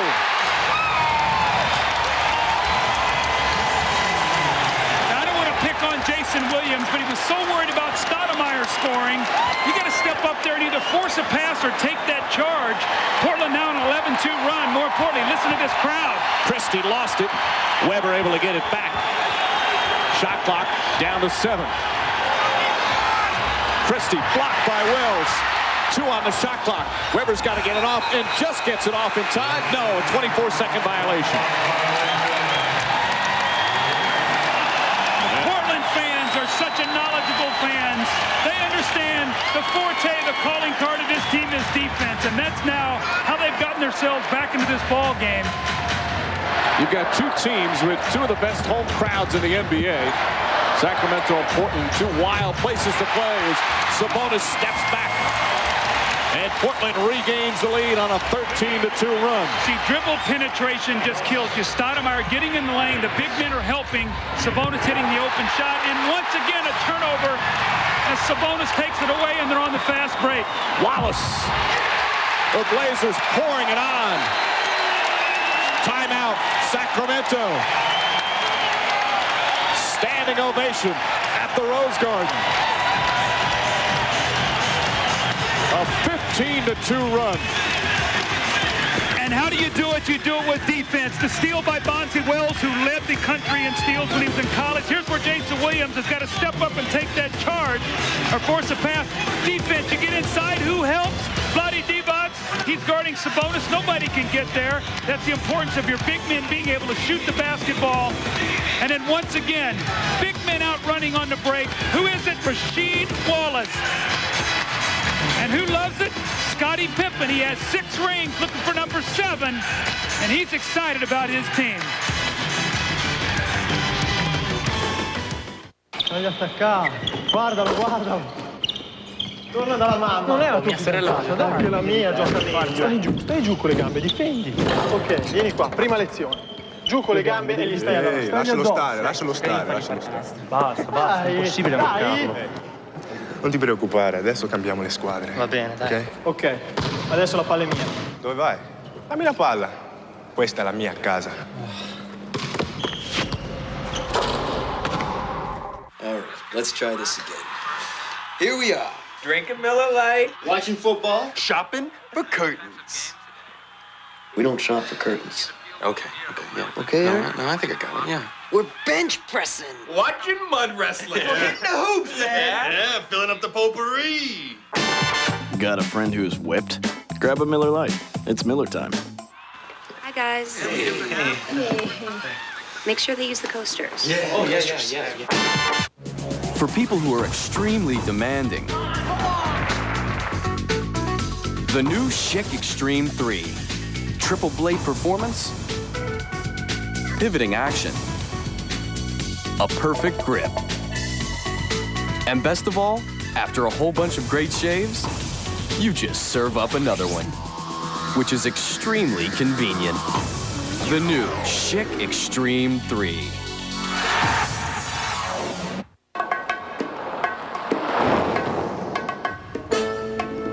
You behave yourself, Angus. Rear seats that fold down to create over 67 cubic feet of cargo space and an all too convenient retractable tray table.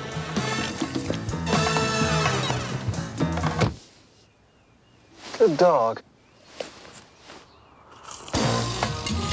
The CR-V from Honda.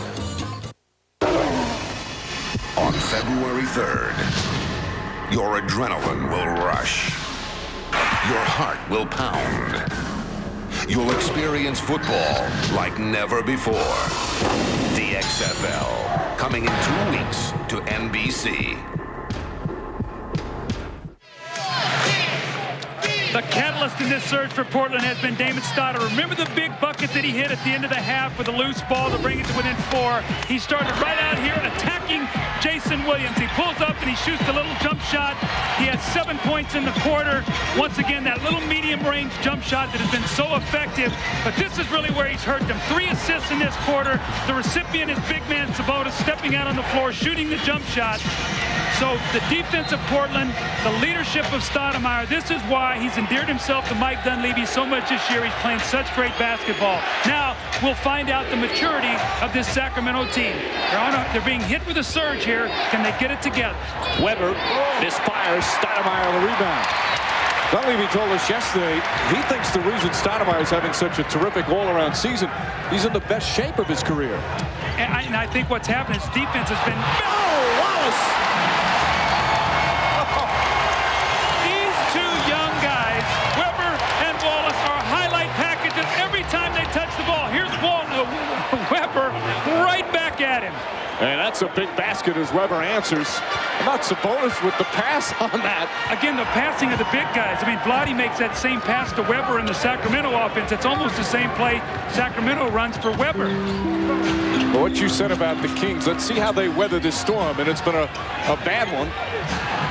And Sabonis is fouled. Again, Sacramento this year, 9-7 on the road, but Rick Adelman's not convinced they're a great road team yet. Let's take a peek. The great pass, the finish by Wallace. But again, movement without the basketball. You can see him, he sort of sets the screen. He's going to get a little back pick. He rubs it to the basket. No help side. And a great pass and a great finish. Stoudemire, all the time in the world. Jason Williams not even close in a two-pointer. Well, Jason Williams has got to take the challenge now. We saw this with Iverson. Now, Iverson leads the league in scoring. He had 16 in the third quarter when we saw him in Sacramento. He's got to take the challenge right now and cool Stoudemire off. Knocks down the shot. There's part of taking the challenge. And Jason Williams now with 12 points.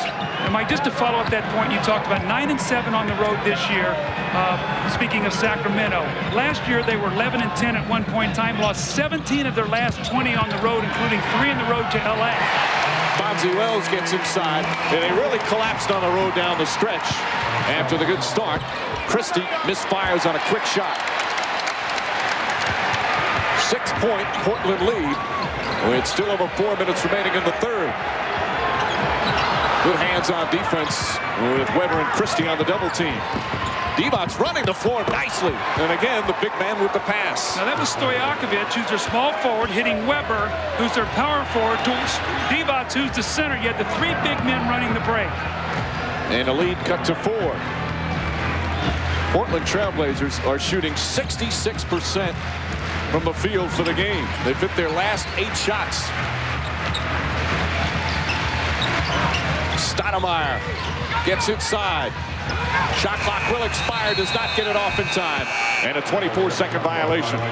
Stacey Augmon very upset with himself. He was behind the three-point line and doesn't have that kind of range. But look at this. Here's Weber out leading the break. You have Vlade on one wing. Stojakovic is on the other.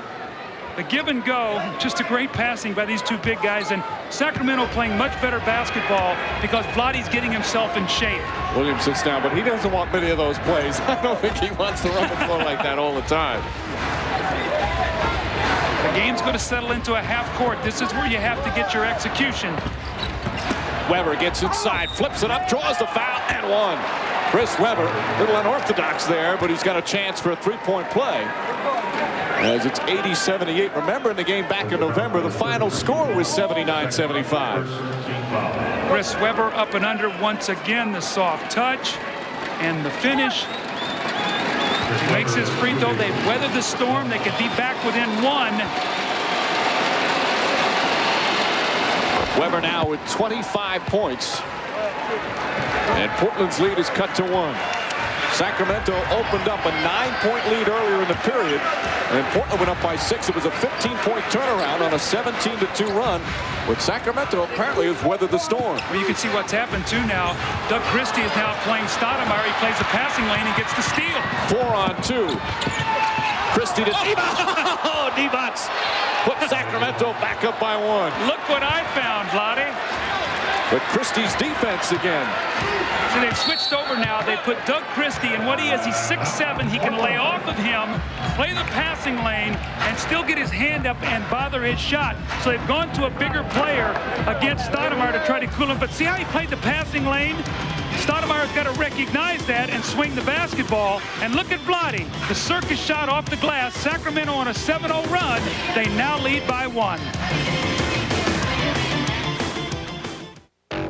Visual, and you have the lead on the right. Got the lead on the right. Sights on. Left 9 now. Nothing else. You got the airspeed on me. Visual. Oh, there you are. Darn, I was hoping you wouldn't see me. Yeah, it's my turn to gun track. Let's do that one again. Okay. Just in case you didn't catch the number the first time.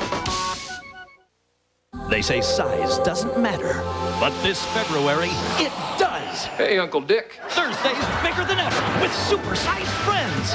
10 extra minutes every Thursday all month long with a big 30th birthday. My God, why? Plus, Jason Alexander and Susan Sarandon.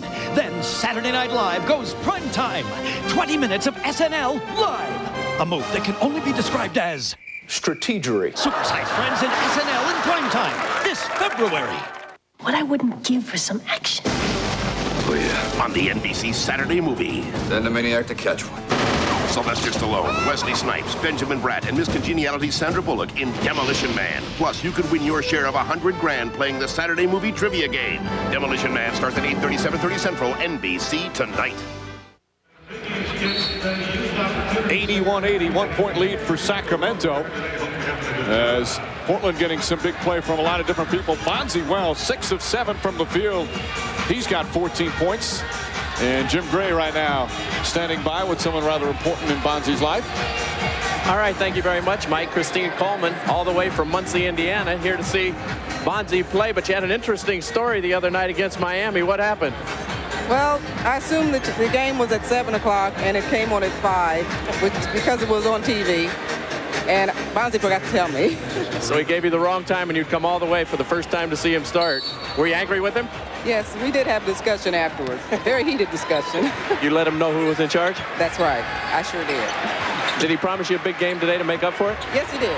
He said he was going to do very well today, and we're really proud of him. So you came to see him start. Did you get to see him finish the other night? Yes, I saw the last 7 minutes. Mrs. Coleman, nice to see you. Thank you. Glad you're here on time. Mike? All right, Jim. Bonzi's mom with the discussion. Nothing worse than one of those discussions from mom. Oh, there is no discussion. Mom wins. There's a lot of listening. There's not a lot of talking by the son. Doesn't matter how old you get, mom wins. 1-point lead for Portland, 2:18 remaining here in this third quarter. But Bonzi Wells really coming into his own. And this, for him, his third year in the NBA.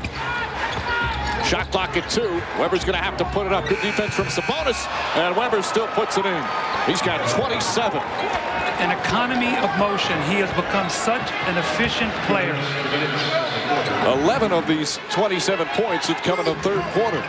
And when they've needed it too, right when Portland looked like they had that emotional surge, Weber now has helped his team get right back into it. Stoudemire, a long 3, not a good shot. He's a taller player. You see, played off of him, got a hand up, and it bothered his vision. Turkoglu had a good first half in the game now. Just over a minute and a half remaining in the third. So you got both big guys out, and they're trying to post Christie. If they help, look where Weber will shoot the jump shot. Christie, dangerous pass and a turnover. Wallace. And there's Weber's hands again on a foul from behind by Bonzi Wells. Only the second team foul. First in the last 2 minutes. So Sacramento will take it out of bounds with a 1-point lead. 2 on Wells. The eye contact there. Bonzi said, I wanted the lob. And Rashid goes, yes, it was my fault. So good communication there between the two players.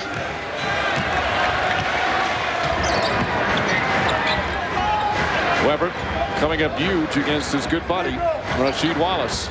Now they're going to have to double here. Here's Christie. If not, he'll get to the basket against Stoudemire. Christie using his strength there. Good hands from Christie, able to put it in. And Doug Christie now with 8 points, plus some excellent defense. Sacramento by 3. See, Sacramento doesn't have anybody you can leave out there. Everybody can make a shot. That's why it's hard to double team. Turkoglu with a nice rejection. Dangerous pass. Turkoglu saving it, but the Blazers with possession. Final minute, third quarter. This one has been a roller coaster. Again, the Kings up 9 early, then a 15-point swing. And we have an offensive foul called against Portland. Now, Rasheed's got to be very careful. He already has one technical foul. He's got to get away. Now, Tommy Nunez is a very experienced official. Rasheed, they need you. Get away from him. The offensive foul is called in the post. They say that he roots him back there. He gets the arm back. They said he's doing a little swim there with his left arm to get position. Turkoglu likes the call. Rasheed doesn't. But more importantly, he was able to stay away from that second technical, which would have been an objection. So Wallace picks up his third personal. Tommy Nunez in his 29th year officiating in the NBA. Longest current tenure of anyone. Christie gets inside. Stripped from behind, but a foul call. And Christie will go to the line. That's the second foul in the last 2 minutes. Bonzi Wells will pick up his third. I'll tell you, Rashid is still talking, but I give Tommy Nunez a lot of credit. He's not looking for it. A lot of young officials maybe look for that second one. Tommy is staying away from it, and as long as he doesn't embarrass him or get himself in trouble, he'll give him a little room here. Tommy does not want to throw him out. You know, talk about 29 years of experience. You just talked about that, Mike. So Christie will shoot. Wallace still upset. First free throw is good. There's a new brand of football, the XFL, and it's coming in 2 weeks to NBC Saturday. Good old-fashioned Smouth-Mouse football combined with exciting rule changes and innovative all-access TV coverage. Promise to make the XFL the most exciting, fan-friendly football league ever. XFL premiering in 2 weeks on Saturday, February 3rd, 8 Eastern, 5 Pacific, here on NBC. Mike, I was thinking about you running back punts in that league. What a beautiful sight that would be. No fair catches. I'm sure you'd have a lot of fun. You're just a mean person, aren't you? Well, yeah, I guess. I'm a fair catch kind of guy. Rasheed Wallace, 3. And Divac, the weak side rebound strip, but there's the buzzer ending the third. Wallace still yelling at Tommy Nunez. And boy, Nunez showing some good restraint right now. He's telling him to go to the bench. Wallace will not listen. He is very close to being thrown out of this game. And Tim Gergerich trying to help out. Nunez walks away. 4-point lead for Sacramento. We'll be right back after these words from your local station.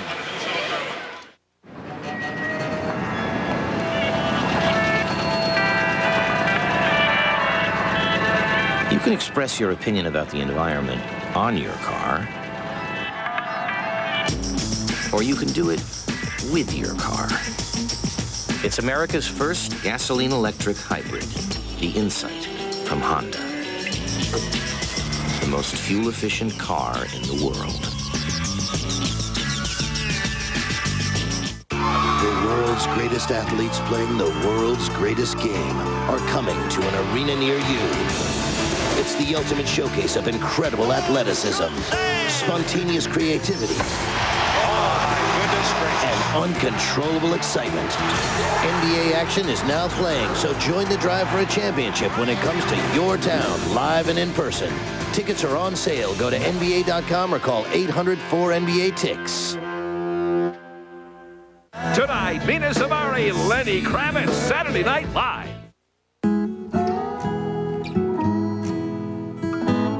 Around here, Chevy Suburban has become a legend.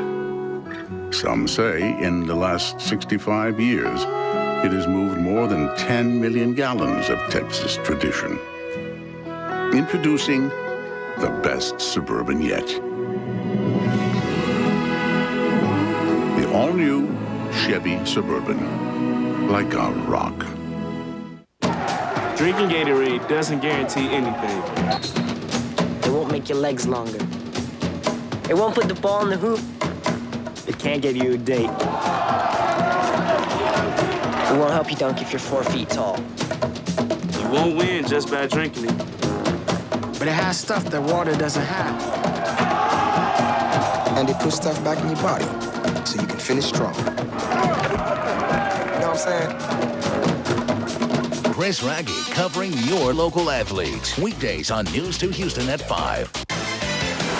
This copyrighted telecast of the National Basketball Association is intended solely for the entertainment of our audience. And any retransmission, reproduction, rebroadcast, or other dissemination or use of this telecast, or of the pictures, descriptions, or accounts of this game without the express written consent of the National Basketball Association is prohibited. Here you see at the end, Tommy Nunez telling Rasheed Wallace to go to the bench. Nunez showing great restraint here because for all intents and purposes, he should have thrown Wallace out on the second technical. But Nunez, a veteran official over 1,800 games, 29 years, walks away. But Jim Gray, after Wallace walked away, there was a problem. Well, he was upset with Mike Dunleavy, Mike, because he said to Mike Dunleavy, why don't you stick up and stand up for me one time? Why don't you go out there and tell these guys that I'm not getting a fair shake? And he was clearly very unhappy with Dunleavy, and Dunleavy tried to calm him down, but an exchange of words. Mike? You know, it's a shame because Wallace is such a talented player, but I mean, quite frankly, he acts like a jerk on the floor sometimes. Well, the thing about it is Rick Adelman was very upset with Tommy Nunez, Mike, because he felt like he should have been thrown out in that situation. So a lot of byplay there as we went to the timeout. So as we start the fourth quarter, Sacramento, a 6-point lead. Sabonis, foul. Arvydas Sabonis gets whacked And he'll go to the line for one. Dale Vlade Divac with his first. It'll be very interesting when we watch the end of this game. Sabonis is with that low post position, the soft little hook, and he gets the foul and the basket to go. And Mike, I've always felt the growth of a team. When you want to make that next step up, it's one thing to make the playoffs, be in the 8th seed or the 7th seed. When you want to be in the elite, it's games like this. You've got to come in, you've got to execute, and in the last 6 minutes, you have to show that you can defend and stop people. That's what Sacramento's going to have to show today if they're going to win this game. Again, they have lost 32 of their last 33. The Kings have in the city of Portland. It's been a nightmare place for them to play, regardless of the arena. As Christie, not a good pass, and a turnover. 13th for Sacramento. Portland has 17. If Sacramento comes down and gets in a half-court game, they stand around. They've got to keep getting movement, early offense. You saw what happened on that possession. Bad play there by Christie. Tacola was just grabbing onto the jersey of Bonzi Wells. And then with the steal, and Rasheed Wallace with the foul. If he has one more word for Tommy Nunes that Nunes can hear, he's going to throw him out. Yeah, Tommy gave him a lot of latitude because he didn't want to toss him in that quarter. And if he says anything else, he will go. But this was a telegraph pass. This is one of those Western Union when you let the guy know where it's going, and Turkoglu was just waiting on it like a free safety in football, reading the quarterback's eyes. First team foul. And again, Wallace now with 4 personals. Weber. Stolen by Smith. And Smith foul from behind. Turkoglu with the personal. That's his first. Second team foul against the Kings. Well, again, Mike Dunleavy in the second half, a little bit what we saw in the first half. Rather than come in with Greg Anthony, he's going to a big backcourt. Scottie Pippen actually will play the point guard in this situation. You have Bonzi Wells and Steve Smith who will be their scorers. Dale Davis in the game to rebound, and you got Rasheed Wallace. So this is a good team now that Portland has on the floor. Wallace, as he inbound the ball with a stare at Tommy Nunes again. He just doesn't learn. Pippen. Smith for 3. Steve Smith from downtown. And it's a one-point game. Scottie Pippen created that. You've got to make Pippen shoot the ball. He's got a bad elbow. Don't help off of him and let Steve Smith get the shot. Smith is 5 for 5 from the field. Weber against Wallace. Again, he's got the 4 fouls. Smart move. Gets his own board. On the follow. On the tip. Chris Weber. Great second and third effort. Absolutely. Great effort that time by Weber. Now, one of the things Sacramento does, sometimes they get too reliant on him. He cannot be their only guy in this period. Weber's got 29. Wallace against Weber the other way. Tough fall-away shot. Divac the rebound. See, they've got to look to run. They do not want to get too set up. Portland comes into this game 16-3 on their own floor. They've won 10 in a row at the Rose Garden and have dominated the Kings in this building, but Sacramento putting up a great road performance thus far. Weber, offensive foul. Bonzi Wells steps in and draws the charge. And Weber picks up his first. Chris Weber goes to the basket, and Bonzi steps in, and then you see Dale Davis on the backside of that with a shot block. You know Portland is going to gear their defense towards Weber right now. He cannot be their lone gun during this period of time, Mike. They've got to get somebody to help him. There's Stojakovic, somebody. 18th turnover for Portland. Scott Pollard has come in for Divac. Wallace, Stojakovic to double. 7 on the shot clock. See, I like that. They did not rotate to Pippen. Smith.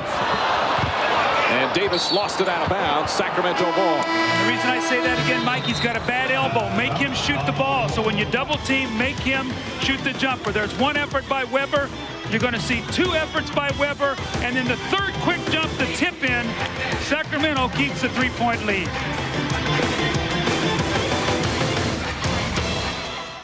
Knicks Pacers starts a triple header Sunday at noon Eastern on NBC. You want to take a break? Yeah, I'm burning up. So, are you having as good a time as I am? Oh, do you want to go somewhere more quiet? Don't you find me attractive? Coors Light, frost brewed at the edge of freezing. Did you say something? Did you ever see that movie, You've Got Mail?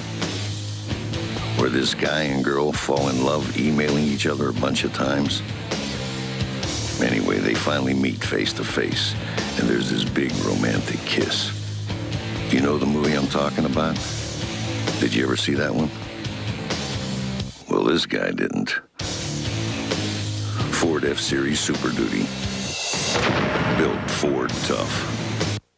There's one show this year that's taken audiences by storm. Now, Ed has won the People's Choice Award for Favorite New Comedy. And this week, Ed takes on the new district attorney. It is going to be the thriller in Stuckyville. And Carol's not taking it too well. You're jealous.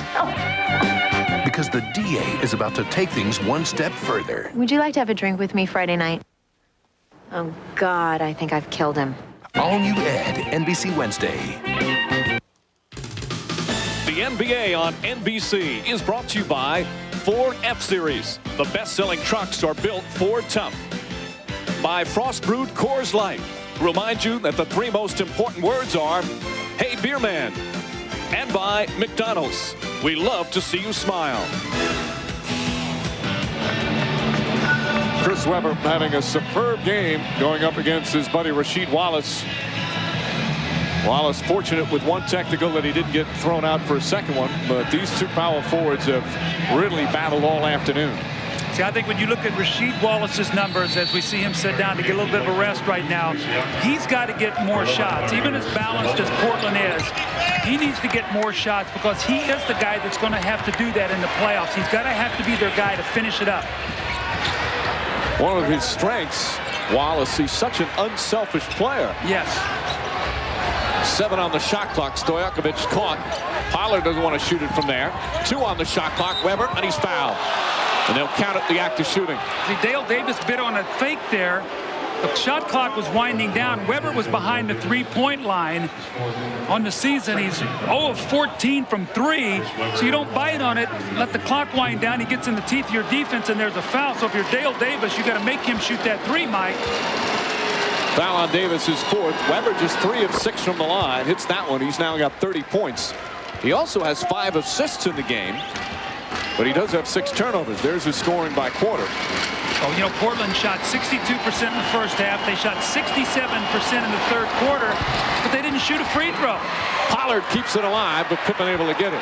Webber, by the way, has played all but a minute. Well, in these TV games, you got a lot of timeouts and a lot of rest, and this is an important game for Sacramento to try to win here in the Rose Garden. You can rest tomorrow. 91-87. Pippen for 3. Scottie Pippen off the mark. Turkoglu with a rebound. Last time Sacramento won here was back in 95. But again, that's the only win over the last 33 times they've been here. Webber misfires. Fight for the rebound. Smith.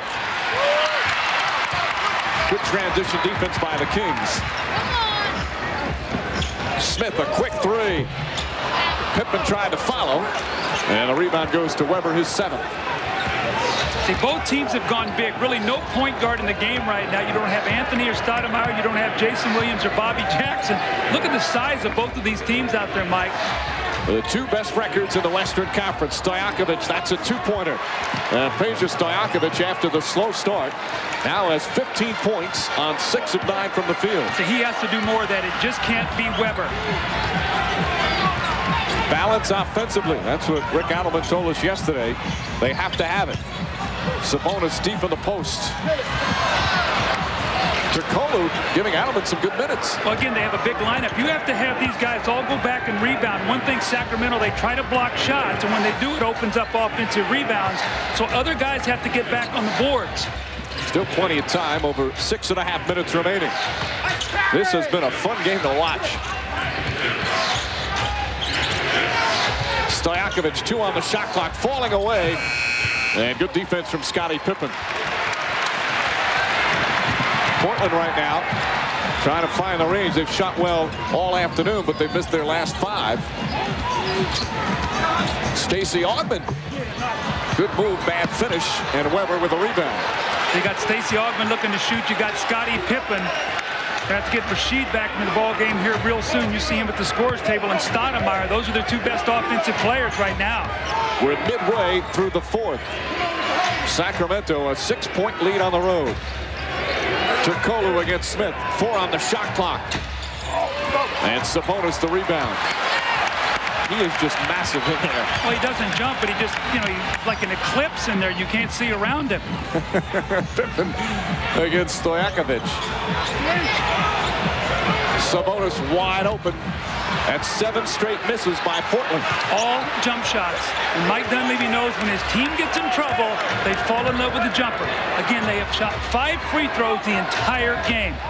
Some anxious moments for the Portland faithful. Stojakovic blocked from behind by Pippen. 7 on the 24. Turkoglu puts in the 3. Now against Boston the other night at home, they were down 3 late in the game. Turkoglu hit a big 3 in the corner that started a 12-2 run, and Sacramento won that game.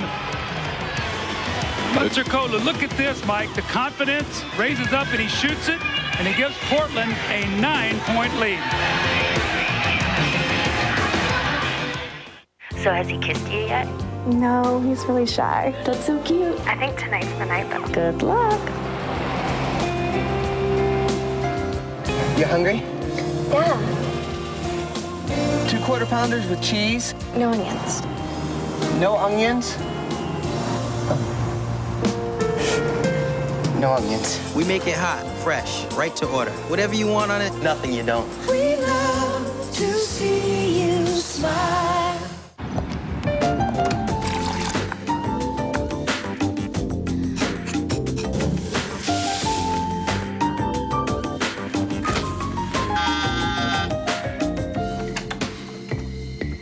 Hey. Wow. I'm really impressed. You got Michelob Light. All imported hops give Michelob Light a smooth, satisfying taste you won't find in an ordinary beer. This is great. Beer or Michelob Light.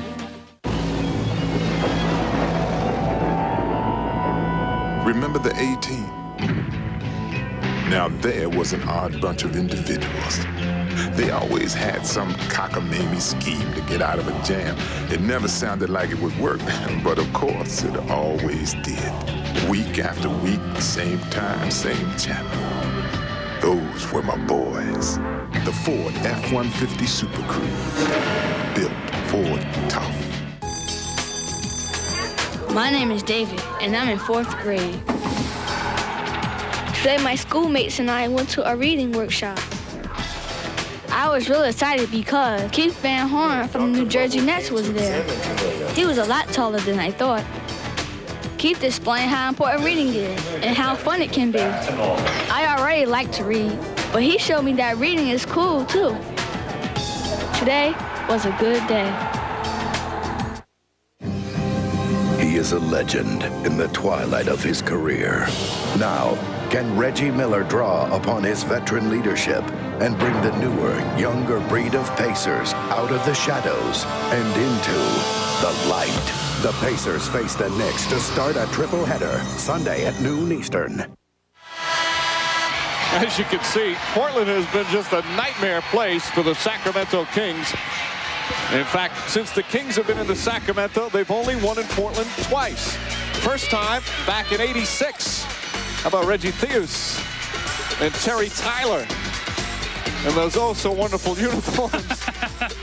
And then the last win was in 1995 when former Blazer Brian Grant provided a lot of energy for the Kings. Chris Dudley, you see they're defending for Portland. It's been a nightmare for them, this city. But Chris Webber with his 30 points has his team up by 9 with 5:11 remaining. I'll tell you, if I'm Mike Dunleavy in that timeout, I've got to say, guys, look, we got to stay away from those jump shots. We've got to get something inside. They've shot 1 free throw in the second half, missed it. They're 2 of 6 for the game, shooting a brilliant percentage, but getting no freebies. Sabonis bumped and able to put it in. That ends the 8-0 run. And the 7 straight misses by Portland. 7-point lead for Sacramento. Stoudemire's in the game. They want to go to Turkoglu over here on the post-up. He wanted, but they've gone to the other side. One thing for the Kings, they're used to being in these close games. Turkoglu, and he traveled. The Sabonis presence forcing the turnover. He's only 21 years old. He looks like he's having a great time out there. Supposed to have fun in an environment like this. This is very much like Sacramento. Two great home crowds, two great teams, and a great game. Stojakovic defending Pippen. They go to Sabonis. Pollard, a good low post defender. Christie knocks it loose, but it's still going to be Portland ball with 6 left on the 24. Bonzi Wells will check back into the game for Scottie Pippen. Again, it's Pippen's first game back. He's missed 6 because of the elbow injury. He's played 22 minutes, 7 boards, 4 assists, only 2 points, but he's only 1 of 5 from the field. Well, Mike Dunleavy, what he's done now, he's slid Steve Smith down to the small forward, so he'll play he and Bonzi Wells together. Stoudemire gets inside. Oh, tough shot with Weber right behind him. And it's a 5-point game. It's going to be a tough matchup with Stoudemire quickness-wise. Can they keep him out of the lane? And they're getting on their feet again. Stoudemire is 21. Weber misfires. And a loose ball foul called on Scott Pollard. Pollard pleads his case. Damon Stoudemire's got the quickness. You see him split the defense. What a difficult shot. Playing with such great confidence. And again, this season you're seeing him in the 4th quarter. You didn't see him much last year. You saw a lot of Greg Anthony. His confidence is up. Mike, you talked about his conditioning being better. And he's finishing the game playing terrific defense. And they're going to need all of it here today. And a technical foul call on Scott Pollard. That's bad. I mean, Scott Pollard has got to go sit down. You know, you don't want to lose the competitiveness. Now you let him get to that free throw line. Chris Webber did his best. He tried to push him away. Webber showing some leadership by pushing him away, but Pollard would have none of it. But when you look at this Sacramento team, the only guy who's played in this kind of environment in the playoffs in big games really is Vlade Divac, when it's really counted. So they're all right now sort of cutting their teeth about what do we have to do to have poise and patience and win these kind of games, Mike. It's such an important game for Sacramento and their confidence, as you say, and they're continuing to build. They still lead by 4 with 4 minutes remaining. Well, you see Chris Webber, he went to everybody on his team in that possession, slapped their hands and said, look, guys, we got to get a stop. Smith for 3. Turkoglu with the rebound. Now, Chris Webber wants it on the other end. I guarantee he wants the ball to come through him. He and Stojakovic are going to be the men here now, Mike, to try to carry this team. Just over 3.5 remaining in the 4th. A 4-point lead by the visiting Kings. And a foul call. Stoudemire. That's a tough mismatch for him. Again, Turkoglu is 6'8". See, you know, I think Portland likes this, though, and I'll tell you why. If they're going to Turkoglu, they're not going to Webber or Stojakovic. So I think Mike Dunleavy's saying, you know what? I don't mind them doing that. If they want to go at Stoudemire, they're going to take the ball out of the other guy's hands. Let's see if Sacramento can score. Stoudemire, 5'10", defending Turkoglu in the post. Again, he's 6'8". And they go right back to the rookie from Turkey. Shot clock at 3. Christie puts up the 3. Steve Smith the rebound. Blazers down by 4 as we approach 3 minutes remaining. Wallace blocked by Webber, but a foul call. Webber good help defense, but inside, Wallace got hit. In the last few minutes of game, you've got to get to that free throw line. Rasheed Wallace with great post position, little Sacramento confusion defensively. And here comes Webber with a block shot, but they said that he was hit down below by one of the Sacramento defenders. Wallace 77% from the line for the season. Knocks down the first. Tomorrow at 12 noon Eastern, NBC on it. NBA and NBC with an exciting triple header. First, it's the Pacers and the Knicks. Then it's Toronto and Philadelphia, or Phoenix against Utah. And then we'll be in LA for the Lakers against Miami. A triple header. The NBA on NBC tomorrow. 7 straight points by Portland. 2-point lead for Sacramento with just over 3 minutes remaining. And this place is wide. I see 4 down. That means Webber. A standing ovation here at the Rose Garden. 8 on the shot clock. Webber, not a good shot. Rebound, Stoudemire.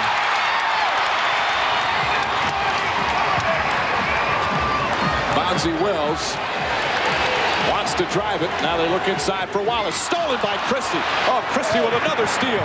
Oh, and a pass Wallace to Kolu. Oh, that's a big play. That is a huge play by Christie. You see why he's always been one of the league leader in steals. They've had a difficult time scoring. They get an easy one there. That's his 4th steal of the game, and the lead back up to 4. Bonzi Wells. Wallace for 3. Bang! Rasheed Wallace from downtown. 1-point game. How about the talent in that package? Man, I'm telling you, to step out and shoot that 3. Coming up on 2 minutes remaining. Weber left open. Chris Weber answers back. He's got 32, and the Kings are up 3. These two guys are having fun, man. What a game. The 2 top records in the Western Conference. And both feel they can dethrone the Lakers this year, and they're putting on a show here this afternoon. Under 2 minutes remaining. Stoudemire. Sabonis wide open. Arvydas Sabonis makes it a 1-point game. I tell you, when big guys can shoot and you got a penetrating guard, it causes so many problems. I had a guy at Terry Mills in Detroit who could shoot like that, and I want to tell you, big men just can't get out and cover that. Timeout, Sacramento. The sold-out Rose Garden on its feet. Rasheed Wallace, you're down 4, so what do? Rasheed, you step out and you shoot a 3. And Weber says, you know what? It's a 1-point game now. If I'm going to be the MVP, I got to be able to make this shot, and he does. Tries to quiet the crowd, but Sabonis said, no, no, no. I'm the best player ever in Europe. It's my turn. I'm going to knock one down. 1-point lead for Sacramento. You're watching the NBA on NBC.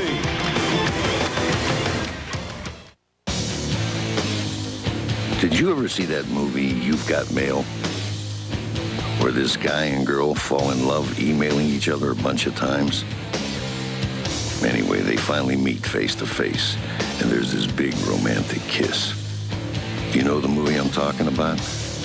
Did you ever see that one? Well, this guy didn't. Ford F-Series Super Duty. Built Ford tough.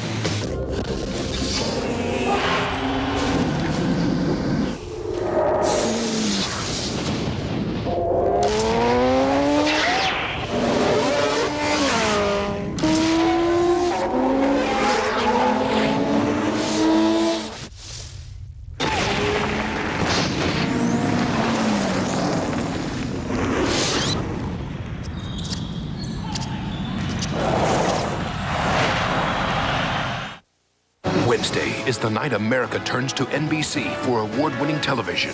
First on an all-new Ed. Would you like to have a drink with me? Looks like Ed's got a new girlfriend. You're jealous. Then all-new West Wing. A missile shield that's supposed to save humanity. What if we build it and test it? Negative intercept. What goes up must come down. And all-new Law & Order, a Central Park celebration becomes a riot that's caught on tape. Want to try another story? Ed, The West Wing, and Law & Order. It's an all-new NBC Wednesday. This field was our temple. The fans, our congregation. The elements, a test of our faith. Smash Mouth football was our creed. The XFL, February 3rd on NBC. It's real football. NBA action coming up on Tuesday on TBS as the Lakers on the road facing the Sonics in Seattle. Coverage begins 8 o'clock Eastern. Right here, 1:32 remaining, 4th quarter. They're in Portland, and Sacramento the 1-point lead. They have 1 full and a 20. They're in the penalty. Portland 2 fulls at 20 and a foul to give. And what has Mike Dunleavy done out of this timeout? He's come out with what he considers his best defensive lineup. He has Pippen on the floor with Bonzi Wells and Steve Smith in the backcourt. He's taken Stoudemire out so they can't post him, so that you know they're going to go through Weber. But let's see if they force him to kick the ball to somebody else and make a shot. But you can't leave Stojakovic if you're Portland. You've got to get to him. Stojakovic, Turkoglu, Divac, the 3 Europeans on the floor right now, along with Weber and Doug Christie. 19 on the shot clock as Sacramento will inbound.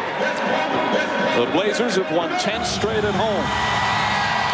Right now trailing in the final minutes. Pippen on Christie. Wallace picks him up on the switch. Stojakovic able to put it up. It's good. Stojakovic and a foul. Oh my, what a play by Stojakovic. drives the ball into the lane, and more important, his stop. When he stopped, watch what Bonzi Wells does here now. He's going to penetrate. Watch this quick stop and watch Bonzi Wells. He keeps on going by. He reaches for the steal, clears him for the shot. The concentration, the basket, the foul, and look at the Sacramento bench. The continuing maturation of Peja Stojakovic. Again, 1 of 11 in the first game against the Portland Trailblazers, but 17 huge points make it 18. And the lead is 4 with 1:20 remaining.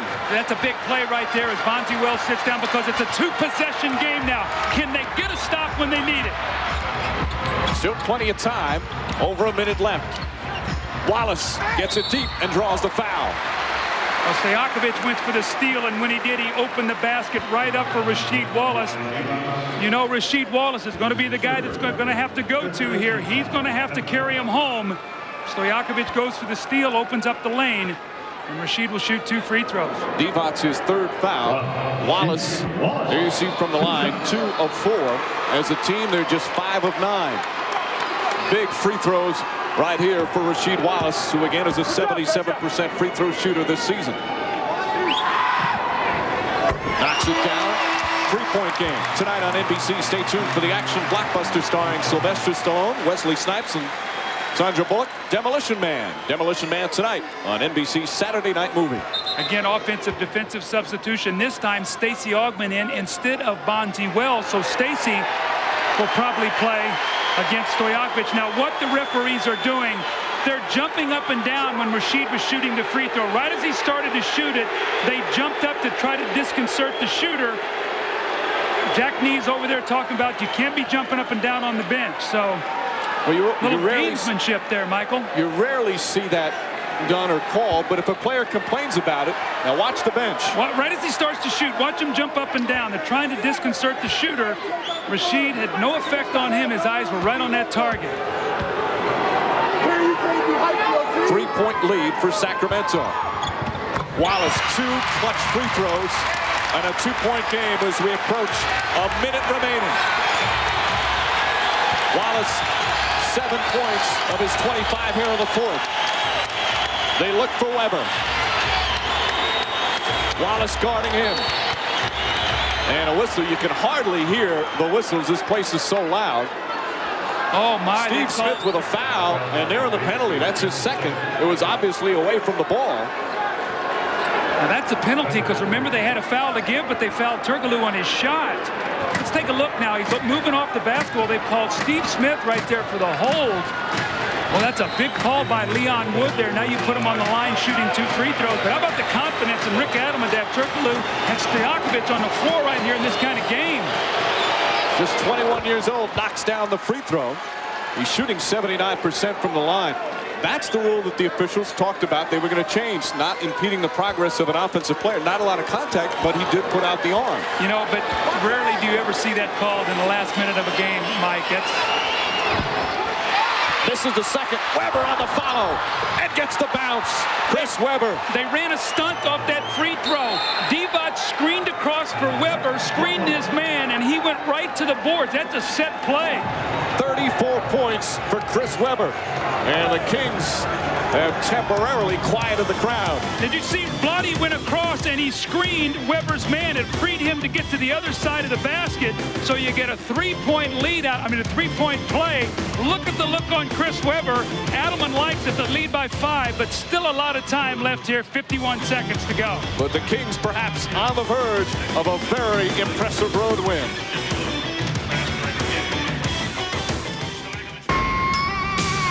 You know the Fight Club, right? Where this group of guys get together in some warehouse or basement or whatever. And they just get beaten up.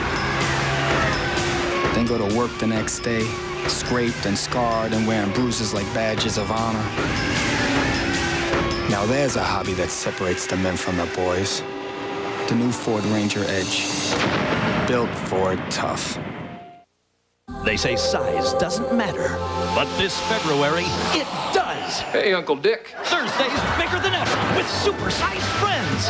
10 extra minutes every Thursday all month long with a big 30th birthday. My God, why? Plus, Jason Alexander Alexander and Susan Sarandon. Then Saturday Night Live goes prime time. 20 minutes of SNL live. A move that can only be described as strategery. Supersize Friends and SNL in prime time this February. What I wouldn't give for some action. Oh, yeah. On the NBC Saturday Movie. Send a maniac to catch one. Sylvester Stallone, Wesley Snipes, Benjamin Bratt, and Miss Congeniality Sandra Bullock in Demolition Man. Plus, you could win your share of $100 grand playing the Saturday Movie Trivia Game. Demolition Man starts at 8:30, 7:30 Central, NBC tonight. Portland Trailblazers down by 5 with the ball, but 51 seconds remaining. Each team with a timeout plus a 20. Both teams in the penalty. Chris Webber, magnificent game. Impressive thing about this graphic is you see how many games are on the road. So you have the Warriors, the Mavericks, the Nets, and the Grizzlies. So he goes out on the road where your team needs the leadership. And if you're going to win games, your star has to win them for you down the stretch. Let's see if they go to Wallace here at Portland. 5-point game. Stoudemire has had a strong game. Gets inside. Wallace steps back for 3. In and out. Halfway down. Turkoglu is fouled with 35.9 remaining. Wallace had a great look, and it appeared it was going in. But now they'll shoot free throws again. They ran a set play, and Stoudemire penetrates. Rasheed comes from the weak side. You're going to see him filter from the weak side to the corner. Webber leaves his feet, but look at the reaction to get a hand up in his face, and just sort of a heartbreak shot that goes in and out. Mike, what I always like to watch in a game like this, if Sacramento does hold on and win this game, watch their body language, watch the way they react after the game. Let's see if they thought that they should do it or how excited they get. I always like to tell our guys, don't send the message by being so excited. Walk off like you were supposed to do it. They were pretty emotional at the last time out. Turkoglu hits 1 of 2, and the lead is 6. Mike Dunleavy will use his 20, so he still has a full timeout left. There's 35.9 seconds remaining. Portland down 6 will have the ball. How about Turkoglu? 11.6 rebounds in 25 minutes. Well, I think the most impressive thing is that he and Stojakovic are on the floor right now in the crunch time here in this game. This young guy has never seen this kind of pressure before, but he has stepped up and met the challenge. Tomorrow night at 8 o'clock, 7 Central on NBC. The stars will be out, including Julia Roberts, Tom Cruise, George Clooney, and Al Pacino for the Hollywood party you won't want to miss, the 58th annual Golden Globe Awards. That's tomorrow night at 8, 7 Central right here on NBC. Chris Webber, 34 points, 9 rebounds, 6 assists. Wallace, meanwhile, with 25, but his team right now down by 6. Still a smile for him. Well, now it's a 2-possession game. If you shoot a 3, basically the game is over. So can they get a quick 2 and maybe get a foul, or they're going to look for another 3? Stoudemire, Bobby Jackson's come in for defensive purposes. Pippen for 3. Well short. Jackson the rebound. They converge. Jackson still holds on. And finally a foul with 23.2 remaining. It's simple. Kings hit their free throws. This game's over. And if they start to miss them, at least it'll open the door. I think if you look back on this game, the play that really jumps out at me, if Sacramento's able to win, is when Christie got that steal. When they were really struggling to get a basket, it was a 2-point game. He found Turkoglu on the break. He gets a dunk to push it to 4. That gave them some confidence. Mike, they were struggling to score, and that was a huge play for them. Bobby Jackson knocks down the first, and it's a 7-point game as some of the Blazer fans now heading for the exits with 23.2 remaining. Jackson playing well off the bench. Adelman's team with just a superb performance, and Portland will call their final timeout. And you see the look on Bonzi Wells' face as Portland's 10-game home winning streak apparently will come to an end. Rasheed Wallace did some good things, also lost his temper, picked up a technical. His 21st of the year. But more importantly for the Trailblazers, they lost to the Kings, or apparently will lose for the 2nd time this season. This is the key play that I was talking about. Look at Christie, one of the league leaders in steals, read Bonzi Wells' eyes, throws the ball ahead after he splits the trap over his shoulder. Turkoglu on the finish that gives him a 4-point lead. more importantly, gave that guy a little confidence. He got him a basket in a crunch situation. And then Chris Webber, when they stunted off that free throw line on the second free throw, he got it back and gave him a 5-point lead under about 51 seconds in the game. And you can see what Christie's done today. This has been a total team effort for Sacramento. It hasn't been that Portland has played that badly, Mike. It's Sacramento has come in here and played better.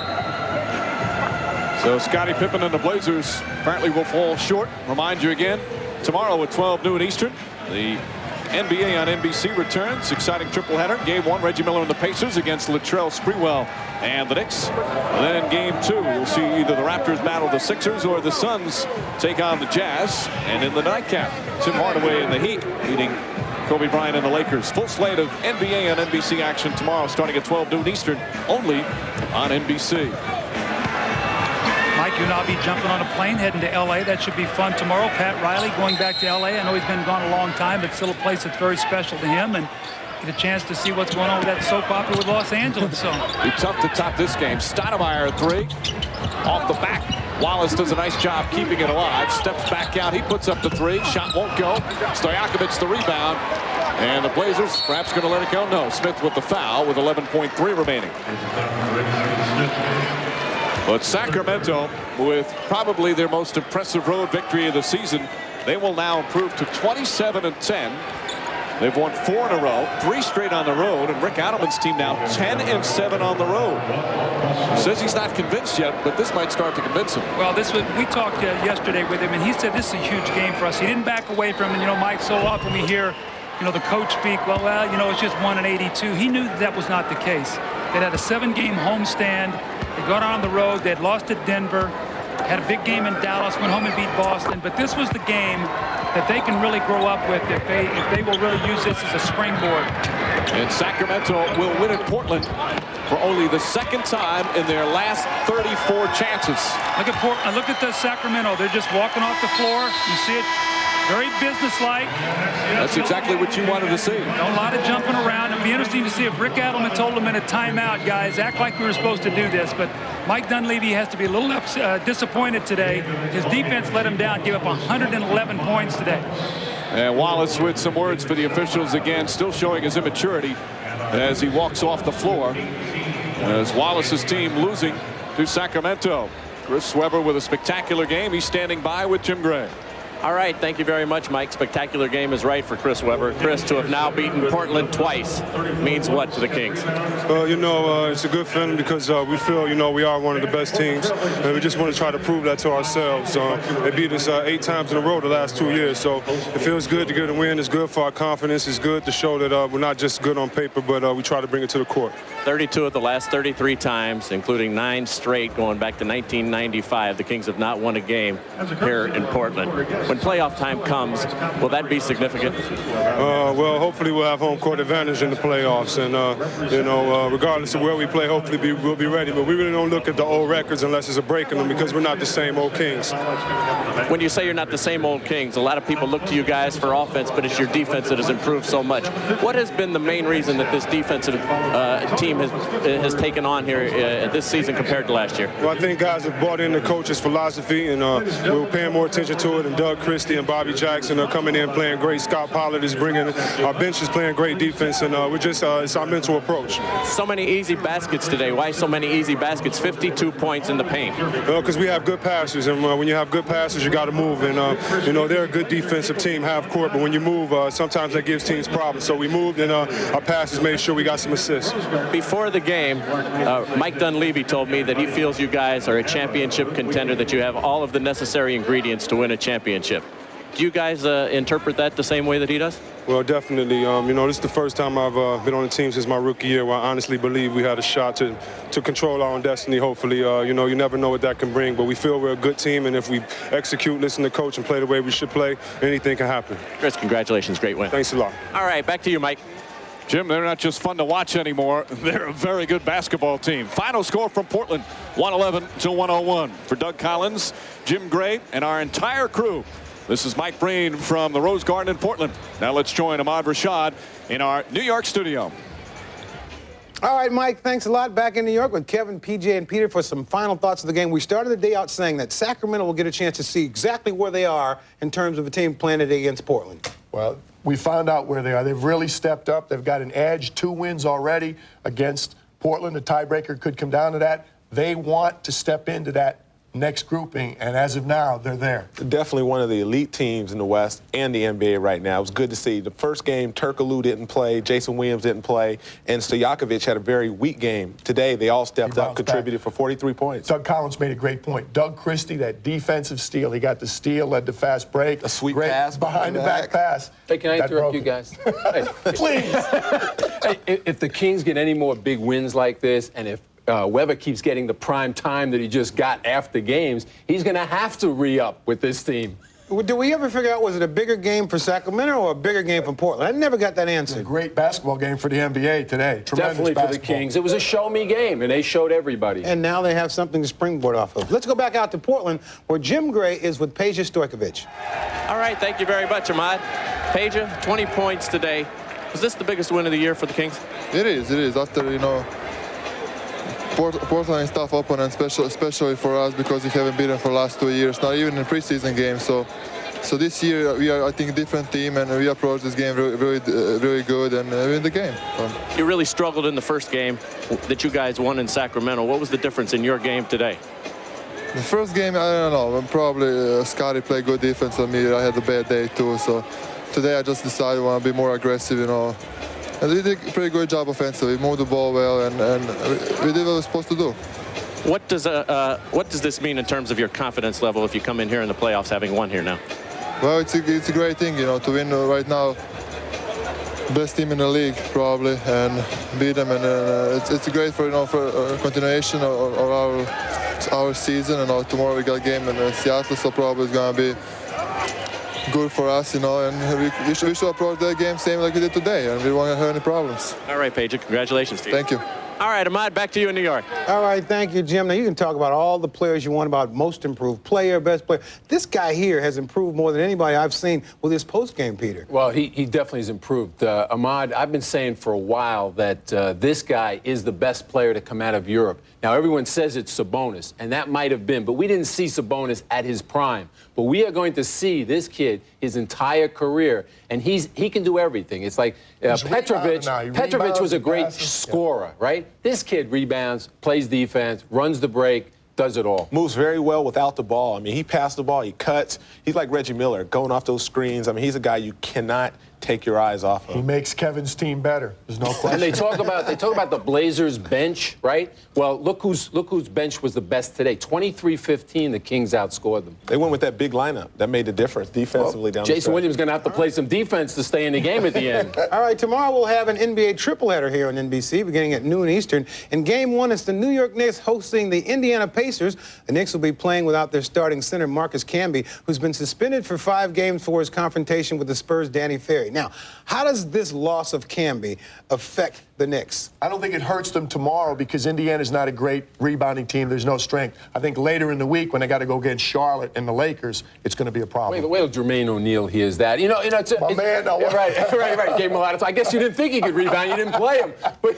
But you know, Camby a couple years ago when he came to the Knicks couldn't buy time. Now the Knicks are moaning about him not being in the lineup. Has this guy progressed or what? Yeah, I don't think it hurts the Knicks at all. I think they'll be okay. Even at the point where they were just sort of getting on a roll with the team that they had, then they lose Camby. They handle adversity better than they handle prosperity. When things go wrong, that's when the Knicks pull together and play better. Kurt Thomas steps up, Larry Johnson. They're going to miss him tomorrow. They'll miss him tomorrow. Let me ask you one other question. Are they better or worse without Patrick Ewing? Just kidding. Just kidding. Coming up next, except on the West Coast, it's World's Most Amazing Videos, followed by the movie Demolition Man. For Kevin Johnson, PJ Carlissimo, and Peter Vesey, I'm Ahmad Rashad, and we will see you tomorrow.